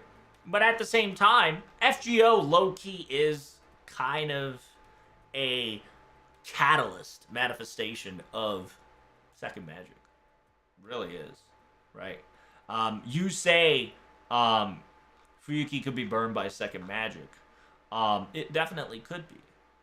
Due to the fact that unless Nasu specifically tells us, technically there's two Fuyukis, right? Because there is the Singularity F, and then there's Singularity X.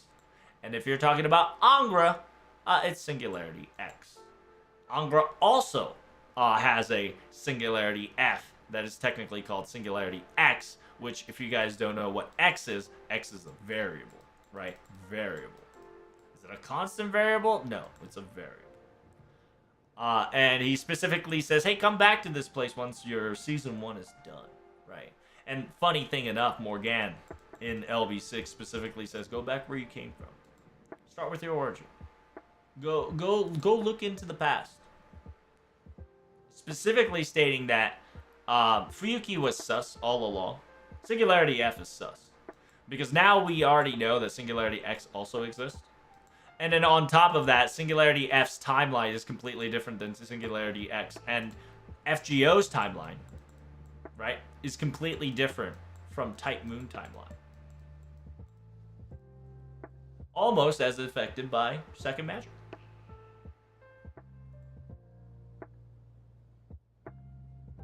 And my theory, like I said, Merlin, given his circumstances and seeing this opportunity, right, probably gave Artoria a chance. Because there's two ways to look at this, where essentially option number A is the counterforce. Essentially, the counterforce gave Artoria a grail after it was over to try to sustain this singularity problem from disappearing. Because once Singularity F disappears, the traces of Gotea kind of dissipates in a way, right? And because Gotea, aka Lev, was very arrogant, right? Flawless was very arrogant. The trail was made because of Singularity F. And if you reread the end of Lev Flawless Lainoru, specifically states that because Salter hold the fucking grail, she kept the singularity at bay.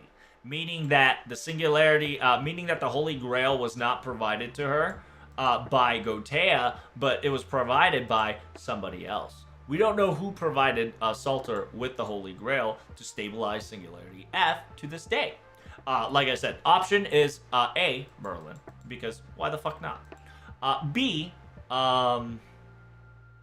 it's the Counterforce, because Counterforce made a quote-unquote contract, right? Is that Artoria is going to constantly fucking do a Holy Grail war until she wins one. right? There was a contract with Counterforce that she technically made, which technically was like a binding bullshit. That kind of is a, like I said, Prince Abu Dhabi scam that the Counterforce pulled one over Artoria in order for her to try to permanently become a Counterforce variant. But ironically, in FGO, that failed. Because you technically don't see a lot of Artorias, right? You see a lot of, excuse me, let me reword that. You see a lot of Artorias, but a lot of the Artorias are free. And a lot of the Artorias technically don't work for the Counterforce. Right? And in a way, it's ironic that Mysterious Heroine X, like, choose her to be, like, a hero, right? Like, even still plays as a hero, even though she's free. XX becomes a police force time cop, right, in a weird way. And then you got MHXA, where MHXA kind of is kind of like the dark side, right? But she actually does something very cute and funny. And then MIXA, which essentially the music version is just her pursuing Idol. So, like, Artoria is the most free, right, out of all this place.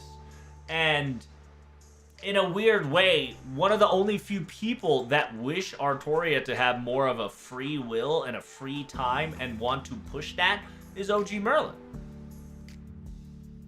Because while Merlin watched as a young girl go from high victory and then to the very end of fall, right, aka being a king, and then the fall of the king,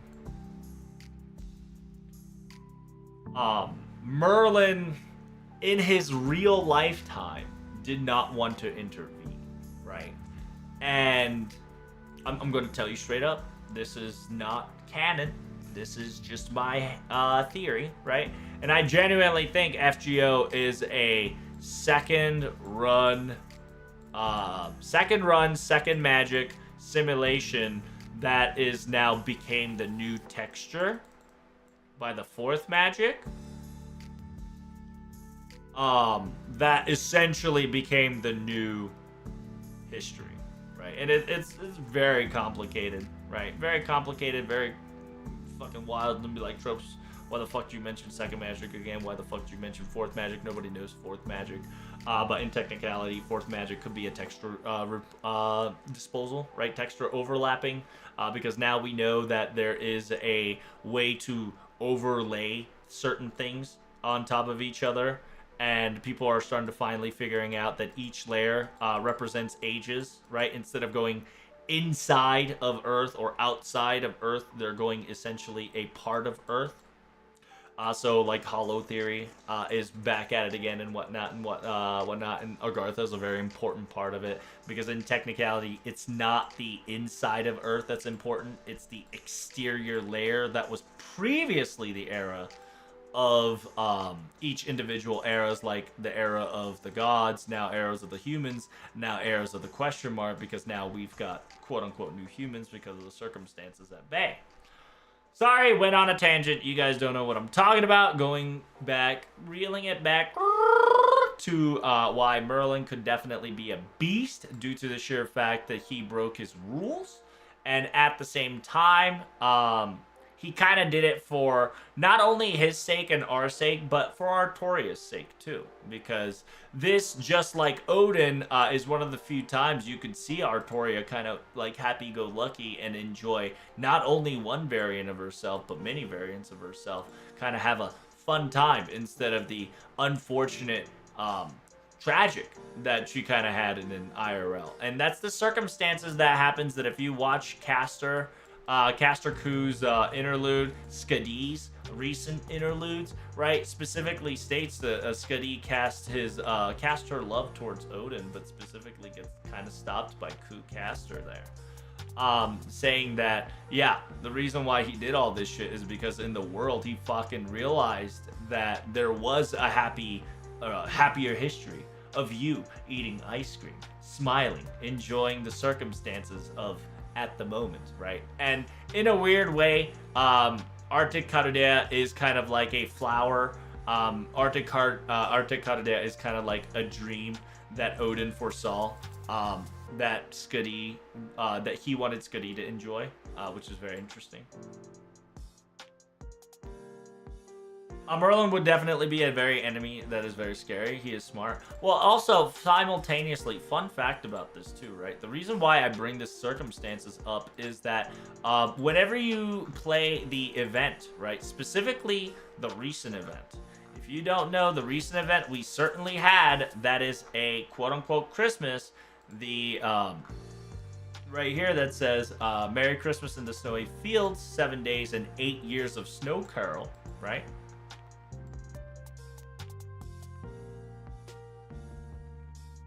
The challenge quest is as follows. You had Santa Altar, John New Lily. You got all the Santas, right?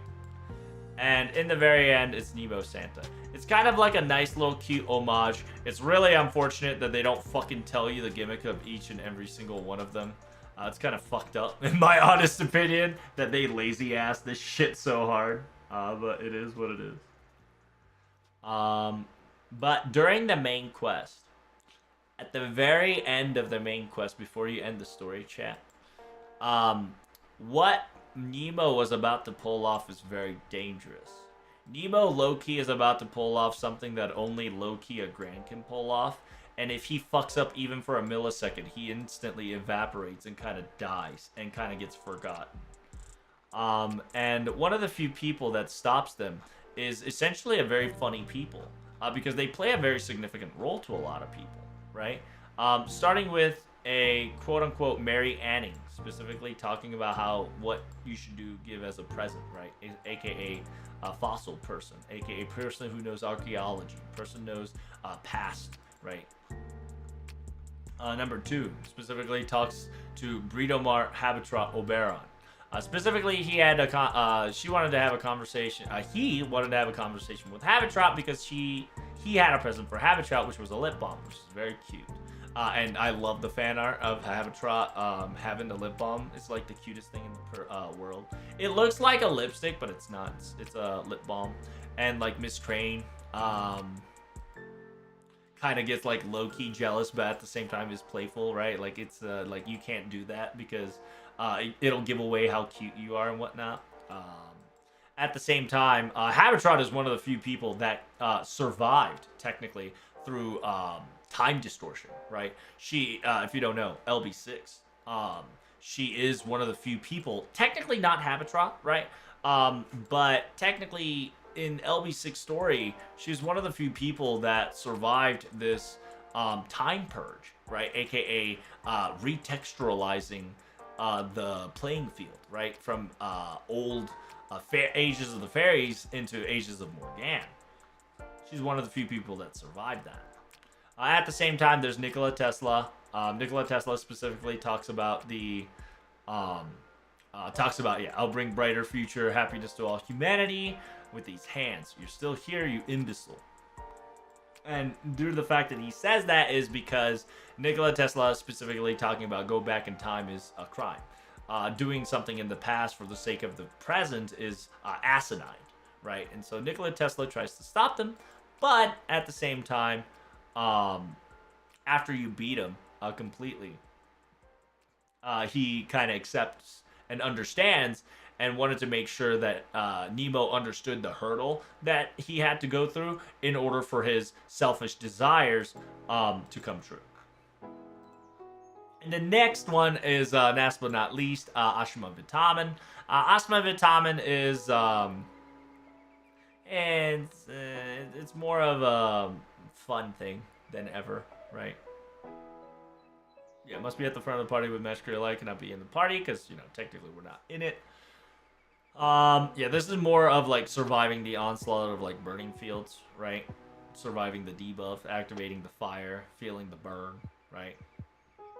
This one specifically, because if you don't know as well, Ashma Vitamin also fucks with time. LB4. LB4, he technically was able to fuck with time to a certain extent.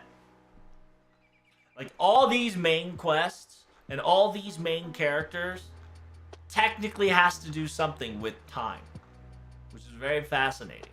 That not a lot of people have specifically pointed it out. Because Nikola Tesla came from Singularity 4 out of buttfuck nowhere, right? Technically got summoned, but at the same time, some people actually rode his lightning in Kintoki and Tabamo, which was very cool. And then last but not least, we have BB. BB straight up attacked Nemo, trying to prevent him. It says, it specifically says right here. Oh, they didn't translate it. It says, yeah, maintenance without a proper safety protocol is not to my liking, right? It's essentially what BB says. Because what they were about to do is kind of dive into a void space, specifically that is a higher layer that requires the title of Grand to an extent.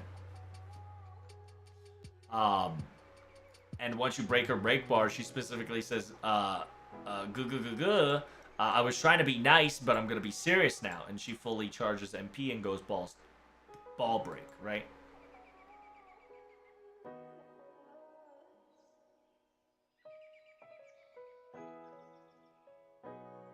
And then once you break her full bar, it says, I hate this break bar battle. It's always like this, isn't it? And then she increases her HP to 1 million. Specifically says, what do you think? Who do you think BB is, right? And BB not only increases her HP by 1 million, she also increases her HP by 9,999,000, which is fucking wild. And increases her MP charge into max, and then stuns herself for 1 turn. And then after that, NPC Nemo comes in and says, knock that shit off, and just kind of low-key rams the Nautilus into her. And she's just like, okay, you know, like, it is what it is. I got you. Last but not least,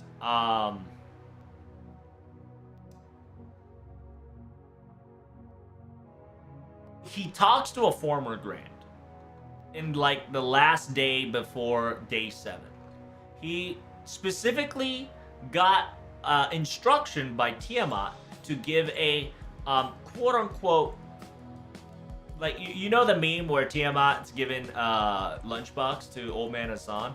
They actually put that by using Nemo as a third party, saying that Tiamat wanted to give you this lunchbox to you.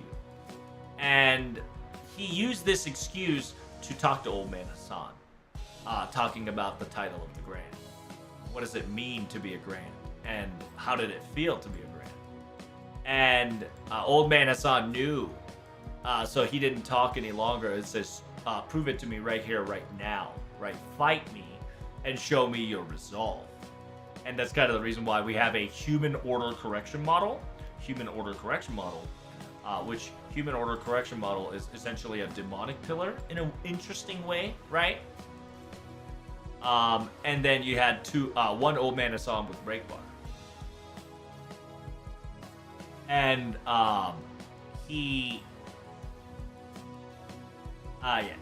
interestingly enough, he has the protection of salvation. Right? It's essentially the blessing by the Savior. This is at the starting of the third wave, all ally gains 1 revive 1 time, 100%, and Nemo's attacks increase by 50%. At the start of the third wave, Old Man Hassan says nothing. But Old Man Hassan also buffs himself. He actually, I don't know if he actually says something. I'm pretty sure he did something. But yeah, Old Man buffed himself with an insta-kill chance success rate by 20% and debuff on attack that has 50% to insta-kill you on normal attacks. And then once you fully break bar him, Old Man Hassan warns Nemo specifically, says, are you trying to gamble with your life?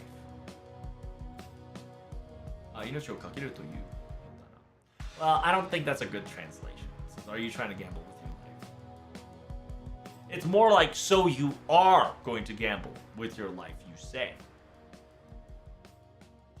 Increase own instant kill success rate by additional 30, total of 50%. And then on day 7, chat, you ready for this shit? I know you guys might be wondering, why the fuck, Troubs, are you talking about the JP, like JP Christmas story event, nobody gives 2 fucks, right? Well, do you know who visits Nemo on day 7, chat? Ba ba ba ba ba, ba. The Mage of Paradise.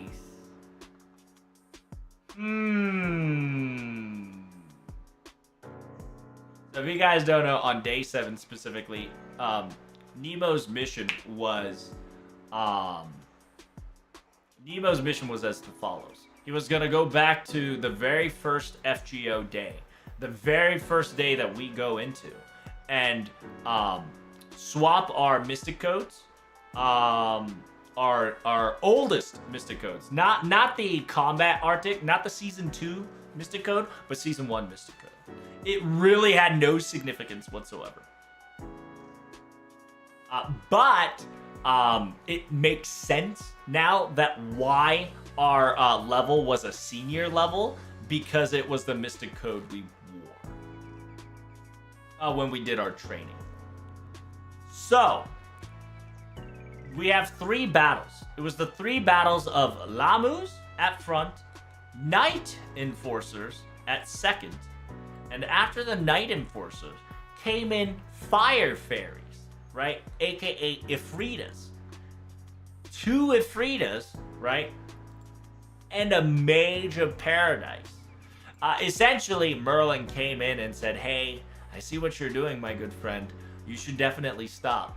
I have an obligation to stop you right away.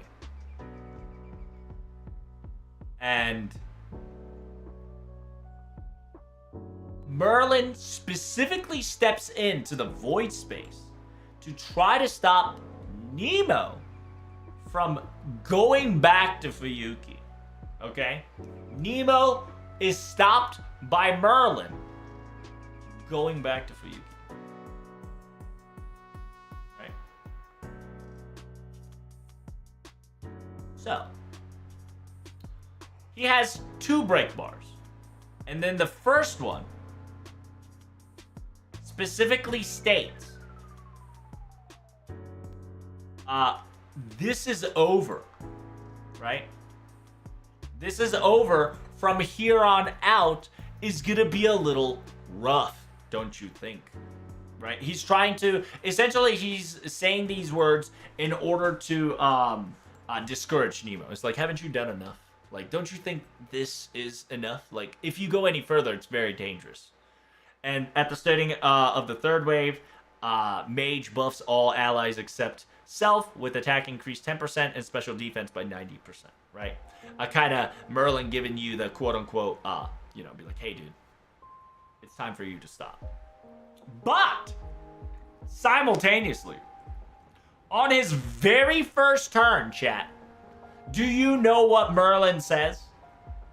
Do you know what Merlin says? Merlin specifically says on his very first turn, let's talk about Artoria Altar. Okay? And that gives Merlin a buff that buffs all allies except self with an MP gain 1 charge per turn and buff his allies for 10,000 heals per turn. And then after you break his bar, he says, oh goodness, how scary, such dangerous, and gives himself 1-time invincibility. And the battle ends when the mage is defeated. It is one of the craziest shit that just a single line busts out. And, like it's there. Because remember, Merlin likes to talk about kings, right? Remember whenever Merlin Noble Phantasm, he specifically states, O no hanashi o shiyou. Let's talk about a king, right?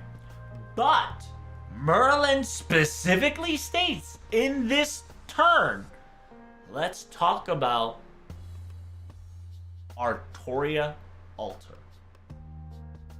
Almost as if he knew Artoria Altar was in Singularity F.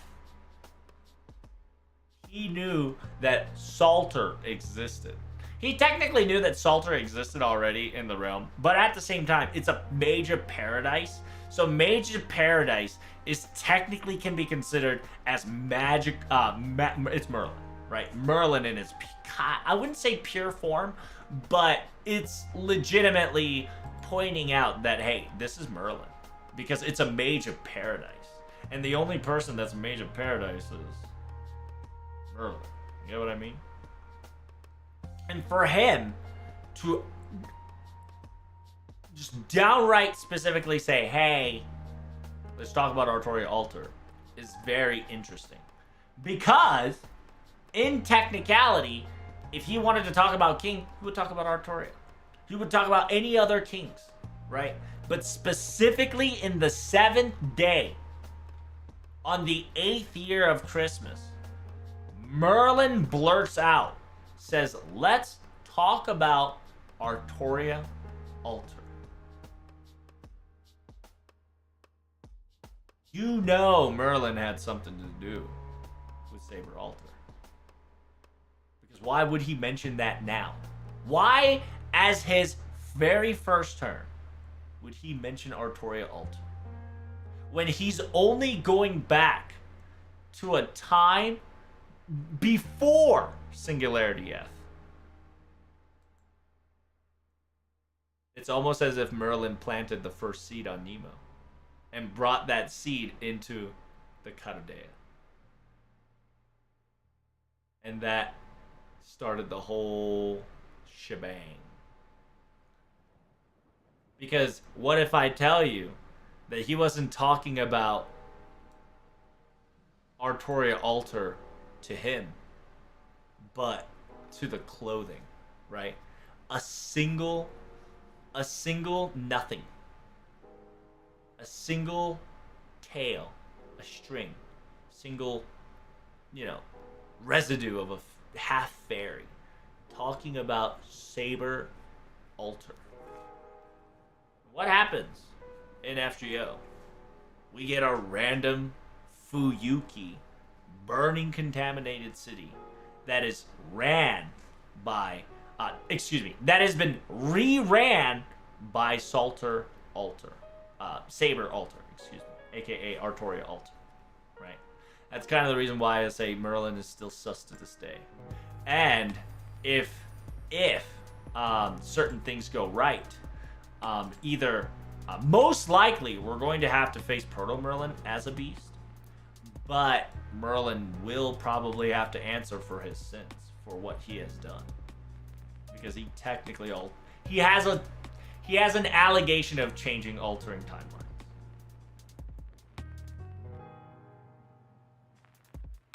But that's just a theory. Like my man Matt Pat, who is retiring very soon. It's just a game theory. Thanks for watching.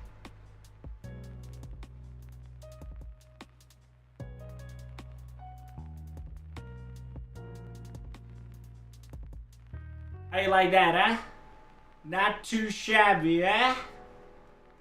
It's true though. It's kind of weird because, like I told you before, Christmas event, while everybody kind of like neglected it, once we all read it, we were just like, hey yo, what the fuck?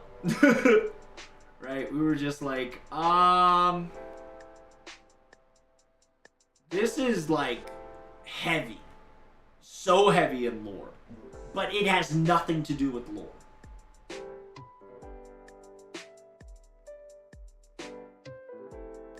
In a weird way.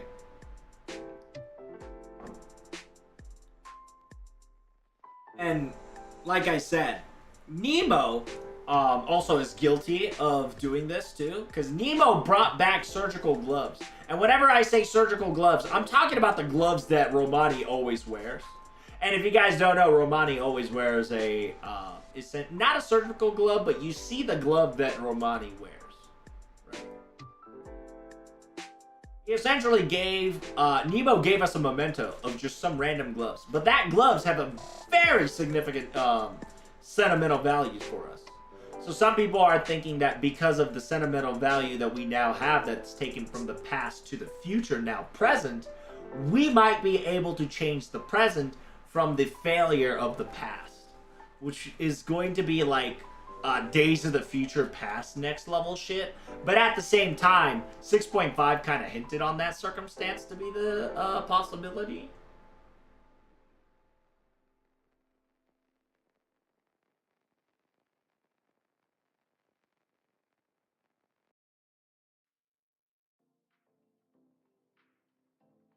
And if you want a wacky, like super wacky theory, this really has no backbones whatsoever. It's that both Rin and Sakura fused together into the fucking Fuyuki Grail and manifested. How's that possible? It's, you know, like I said, that is a quote unquote a theory that has no basis. It's just a theory.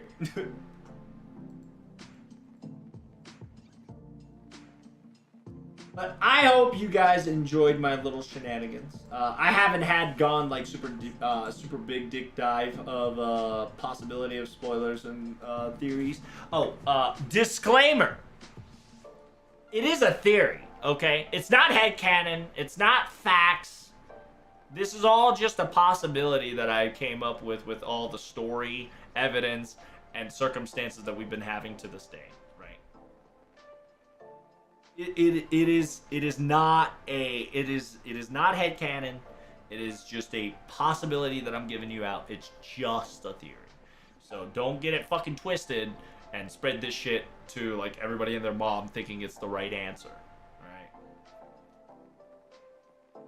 It's just a theory that I came up with little by little, so you guys can understand.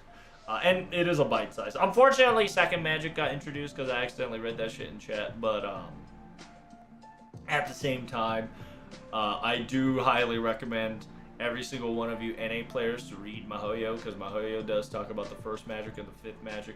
And a couple other magic here and there kind of gets dashed into it. They'll talk about the witch, Witch on the Holy Night, of course. And when Tsukihime does finally come out on Steam, which probably will be God knows when, it's 1 year after its release, so it is what it is. You guys should definitely read that as well, because that will give you guys more Type Moon insights. Hopefully the translation is translated and, some important words are kind of highlighted, but we can only hope. I heard Mihoyo is pretty good. I haven't read it myself personally, not yet. But I am excited to reread it. Not reread it, but read it in English one day. Alright, I think I've talked you guys to death for today, yo. I was late to this stream, but why did we go through the scene of Lost Will or Dejected Scene like LB6 before escaping Darlington? Why did we go through the scene of the Lost Will or Dejected Scene in LB6 before escaping? Oh, are you talking about in Nemo's circumstances? This is an amazing tune and about JP event Christmas. Thank you. Yeah, the possibility is because it was within the imaginary realm, right? AKA the void space. I think Nemo was able to touch, to an extent, our dark secrets, or essentially our, he was what's the right word? Technically, he was because in order to go through time, right? Like, he legitimately time traveled backwards. Okay, motherfucker actually just time traveled backwards, like Back in the Future style, into like the very beginning of FGO.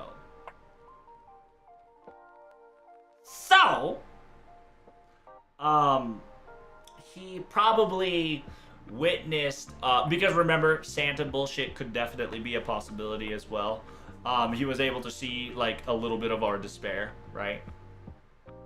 And most likely he probably saw. Oh, well, no, actually, he connected to the void space. Therefore, our excrement, or AKA our trash bin, right? Fujimaru Ritsuka's trash bin might actually be residing somewhere near the void, which is a very interesting to talk about because that's another whole topic that we need to talk about. Because if you don't know, every great thing, right? Every great thing, whether it's a project, whether it's a world, whether it's a simulation, every computer needs a RAM file, right? And RAM file is kind of a place where everything that not get used kind of gets thrown there, right? It's like a temp file. It's kind of like a trash bin, right? Temp file slash trash bin.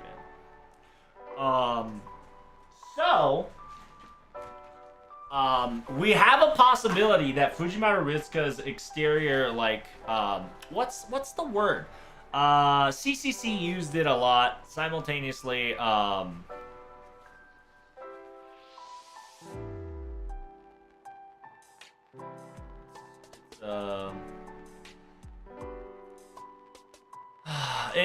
It's what the end of Melt's location was, right? It became a trash compactor. It became a trash bin. It became the waste bin where everything kind of like resorts into. Because if you don't know, everything has essentially goes into a location where it's kind of waste bin, right? And so I think by trying to connect to the past, I genuinely think Nemo was able to kind of scratch our essentially our temp files, or AKA our place where we kind of dump things that is trash heap, trash compactor, something like that. Yeah, something like that, right? Like it's a place where you put things and burn them, right? And that's kind of the job of Dante's. It's kind of the job of Abigail, right? Like if you don't know, if you played the interludes of Dante, every single the newest one, right, where he gets the power of Monte Cristo, every single battle you have to go through is LB 5.2 battles, which I believe it was Aphrodite. And then you had to fight LB6 battle, which was Big Chungus. Because Dante is essentially our guardian that protects us from the waste bins, right? The quote-unquote the files and the thought process and things that we kind of keep, not really bottle, but just kind of like throw away into the void-ish, not come back and harm us, right? It's not going to revolt inside us. That's why, like, you never see Fujimaru Ritsuka kind of go, like, we don't break down. We technically do, right? But to an extent, we never have, like, a fucking mental breakdown. It's because Dante is kind of that mental wall protecting us. Simultaneously, Abigail plays a significant role as well, where Abigail protects influences from outside of domain, which is very fascinating.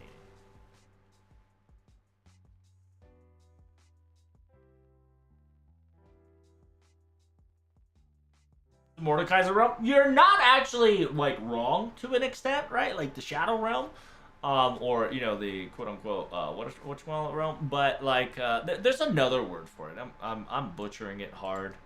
I believe if I go to CCC, we'll get it right away. It's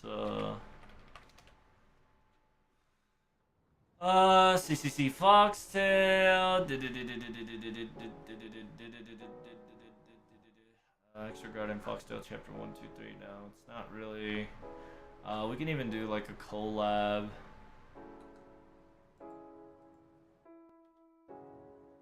So.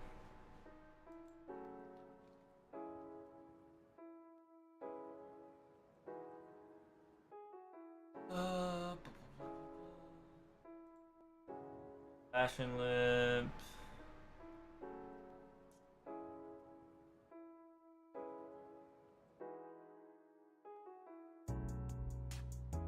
Alter Ego, Pravati, Brunhilde.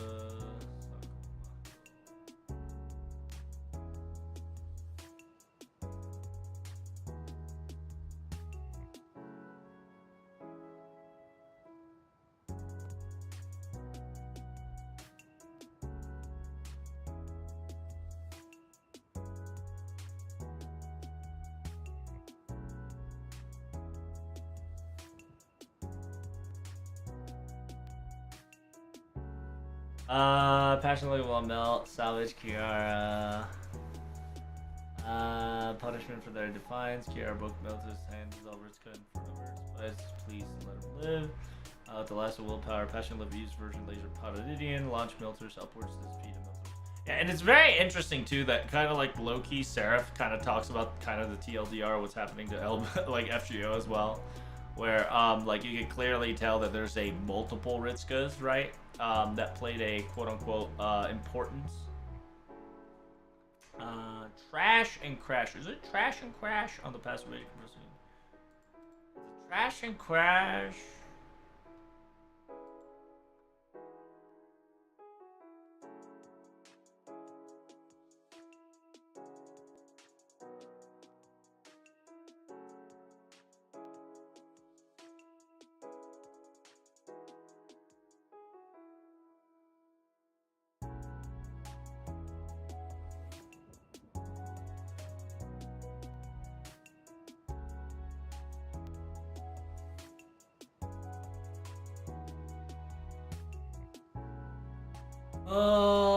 Melt does the question. Meltless stands guard of the church. Entering the spine. No. Cool. There we go. So.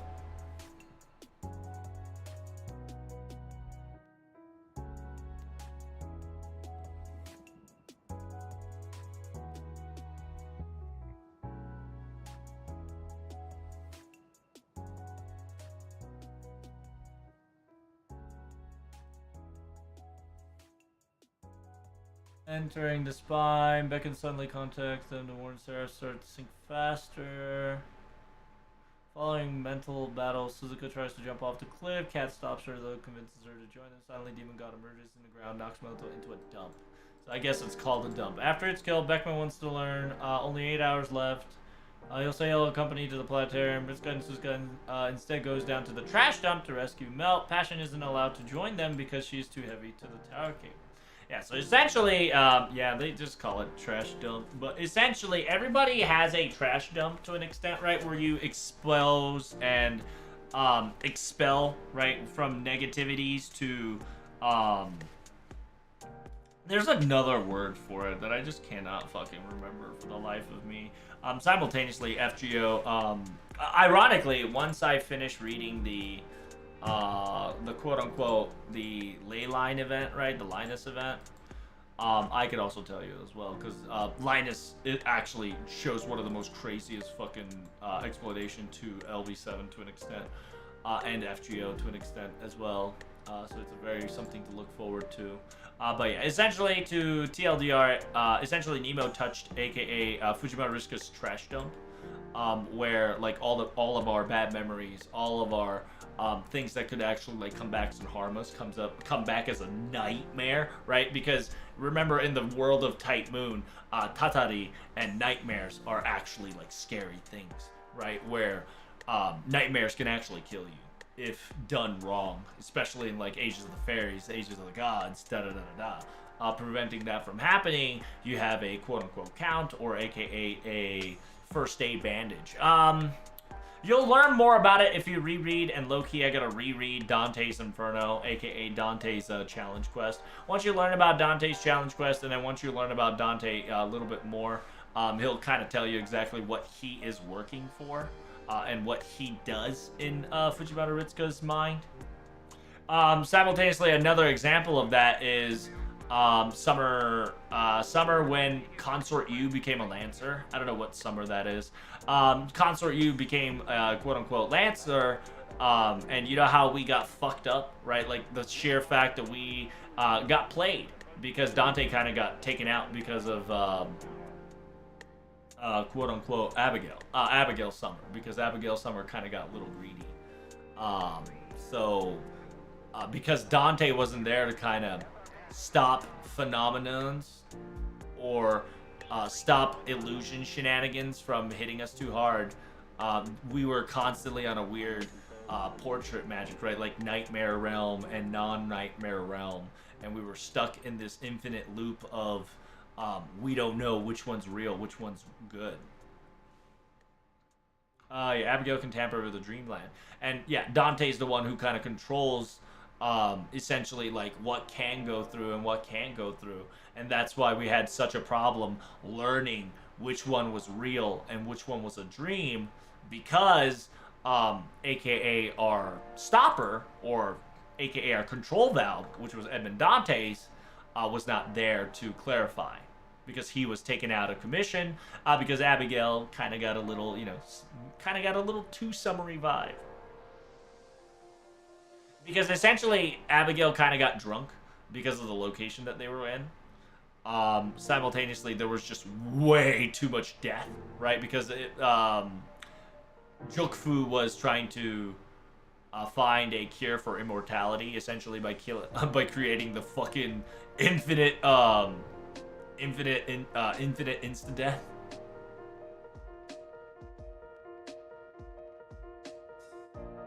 I forgot CCC. We got saved by Kiara, but Viva by BB by some time of bullshit time travel and whatnot. Yep. Essentially, what happens is a double time save, right? It's a double time save. One from BB, one from Melt. Somebody, especially Melt, right, came from the future that lost Protagonist, right? Went back in time and kind of met with Protagonist and kind of led Protagonist to a proper path and a better path, right? It's almost as if Salter, aka, went back in time and tried to, quote-unquote, lead Protag into a better direction and the quote-unquote right direction, so the next round will be perfectly fine, right? It's very interesting that how CCC is kind of giving you a TLDR of the FGO, as in general. And if you don't believe me, why Salter? If you look at the anime, aka Grand Order Lost Room, Galahad defeats specific servants. A lot of them were 3 stars, but one specific servant that he beats with his Noble Phantasm is fucking Salter that Protag had, okay? So it's very fucking weird that for some odd reason, where there is no MASH, we had Salter. So that's another theory for another time. Let's just say that. And if you're wondering, yeah, I highly recommend rewatching The Lost Room. And after you've watched The Lost Room, think of what I just said, right? Where how CCC is essentially a TLDR of FGO. Right? I'll leave you at that. So, movie mental debuff on me, super effective. If you guys haven't followed me on Twitter, make sure you guys follow me on Twitter. Follow me on YouTube. Don't forget to follow me on Discord action. Don't forget, chat, once you get into Discord, make sure to hit the Ayaya. We're trying to get 400 Sparrow Ayayas coming in hot, so we can get our things going. We're trying to get 2K followers on Twitter. I need your help with that repost, like, and spread the great word, right? If they're interested in FGO theories, if they got some funny things that they want to talk about, they are more than welcome. Just remember, don't give me paragraphs after paragraphs. Let other people talk in the chat. Simultaneously, try not to spoil things too much unless it's FGO Thursday spoiler day. Usually Thursday is the spoiler day where we can, unhinge our valves and just talk about all the spoilers that we want. We do have, quote unquote, spoiler alert in our titles, so you are warned before you come in. But yeah, I'm tired. I think I talked to your guys' ear off. I hope you guys enjoyed it. I certainly enjoy whenever I just go balls deep, right? Thank you so much for the follow, Spiritual Press. Simultaneously, Dean, I know I did not thank you. So thanks for the resub, 29 months, big preach. Can we get some waves in the chat? And thank you guys so much for all the resubs and the follows. You guys are the best. Something not to do with more than 6 lines. Yep, try not to write more than 6 lines per chat. Just, because I don't want the entire chat covered in just your sentences, right? But that doesn't mean just keep it 6, give it a few seconds, and write more, right? That's what I'm saying. Just don't go balls deep giving me a fucking paragraph in an essay. Write a short, wait a second, then write a second short about it, boom, boom, boom, boom. Just give me it in bursts, little by little, not the whole dang pie. But tomorrow, actually, before I talk about tomorrow, before I say click ending stream, FGO live stream. It is 31 hours from now, so get ready, Chatterino Cappuccino. FGO Samurai Remnant live stream that I will be live translating to you all will be starting in 31 hours. I'll be streaming about 2 to 3 hours before the live stream starts, so don't worry. That's when we can talk about all the, possibility of what can happen in Samurai Remnant, who's going to be our welfare, X, Y, and Z. More on that and possible spoilers and whatnot. More than 6 lines could mean that more than 2 statements get A answered. Yes, to be honest. And, yeah, this is going to talk about the collab event. Right now, FGO is me. So, make sure you guys log in so you don't lose your login streak. Make sure you guys do your dailies, right? Just do 3 APs and whatnot to get your free shenanigans. Other than that, tomorrow, chat. Tomorrow is going to be a... Oh, shit. Do I not have a fucking... Oh, fuck. I don't... Alright, well. That's what I gotta do today. I gotta make a thumbnail for that, because that one's buggy as fuck. Okay, so I gotta make... tomorrow is going to be a part 1 of sponsored stream. Part 1 sponsored stream, we're gonna be playing Sunken Land. Where in my normal stream, instead of FGO, you're gonna see me play a sponsored game. That's, aka the Sunken Land, that has been given to me from the Sunken Land peeps, and they want me to play it. It's essentially a Rust or like Raft kind of deal, but it has, cooler shit. So if you guys have Sunken Land, do let me know. I can add you as a friend, and we can co-op together. And on Saturday, right after FGO, couple hours later, we'll have another collab stream. We're gonna have a sponsored collab stream with Kadroff, who is about to stream in about 40 minutes ish. So if you want to stick around, you're more than welcome to until Kadroff arrives. Yes, do farm case file. Get to Barbados before Samurai Remnant collab event because yeah, I highly recommend you do that. Okay, I think that's about it, chat. Once again, thank you guys so much for the follows. Thank you guys so much for all the subs, likes, and the tweets and the comments. Remember, we're trying to hit 1,000 followers on YouTube this year. Simultaneously, I gotta put out FGO. I gotta put out videos at least once a week, if not worst case once a month. So keep reminding me of that. And if you got any questions, you can always talk to me. We are going to have a Twitter poll soon. I don't know when exactly, but we are going to have a Twitter poll soon. And starting next week, you're going to see BioShock bleed into our regiment, right, in our scheduling. Because we did make it, community piled up Dechi points, so we can once again dive into the deep blue sea of BioShock. We're going to do 1 through 3, and what I'll probably do is, depending which one it is, I'll probably do like 1 stream, 1 non-stream, and then 1 little bit of hybrid to see how it goes. You know what I'm saying? I'm excited for it, and I'm really glad that you guys, piled in all your points as a community. Sparrows be strong together to achieve such an amazing goal. You're gonna see spicy. The next poll is gonna be spicy. So that's enough from me. Take care of yourself. Have fun. TTFN. Ta-ta for now.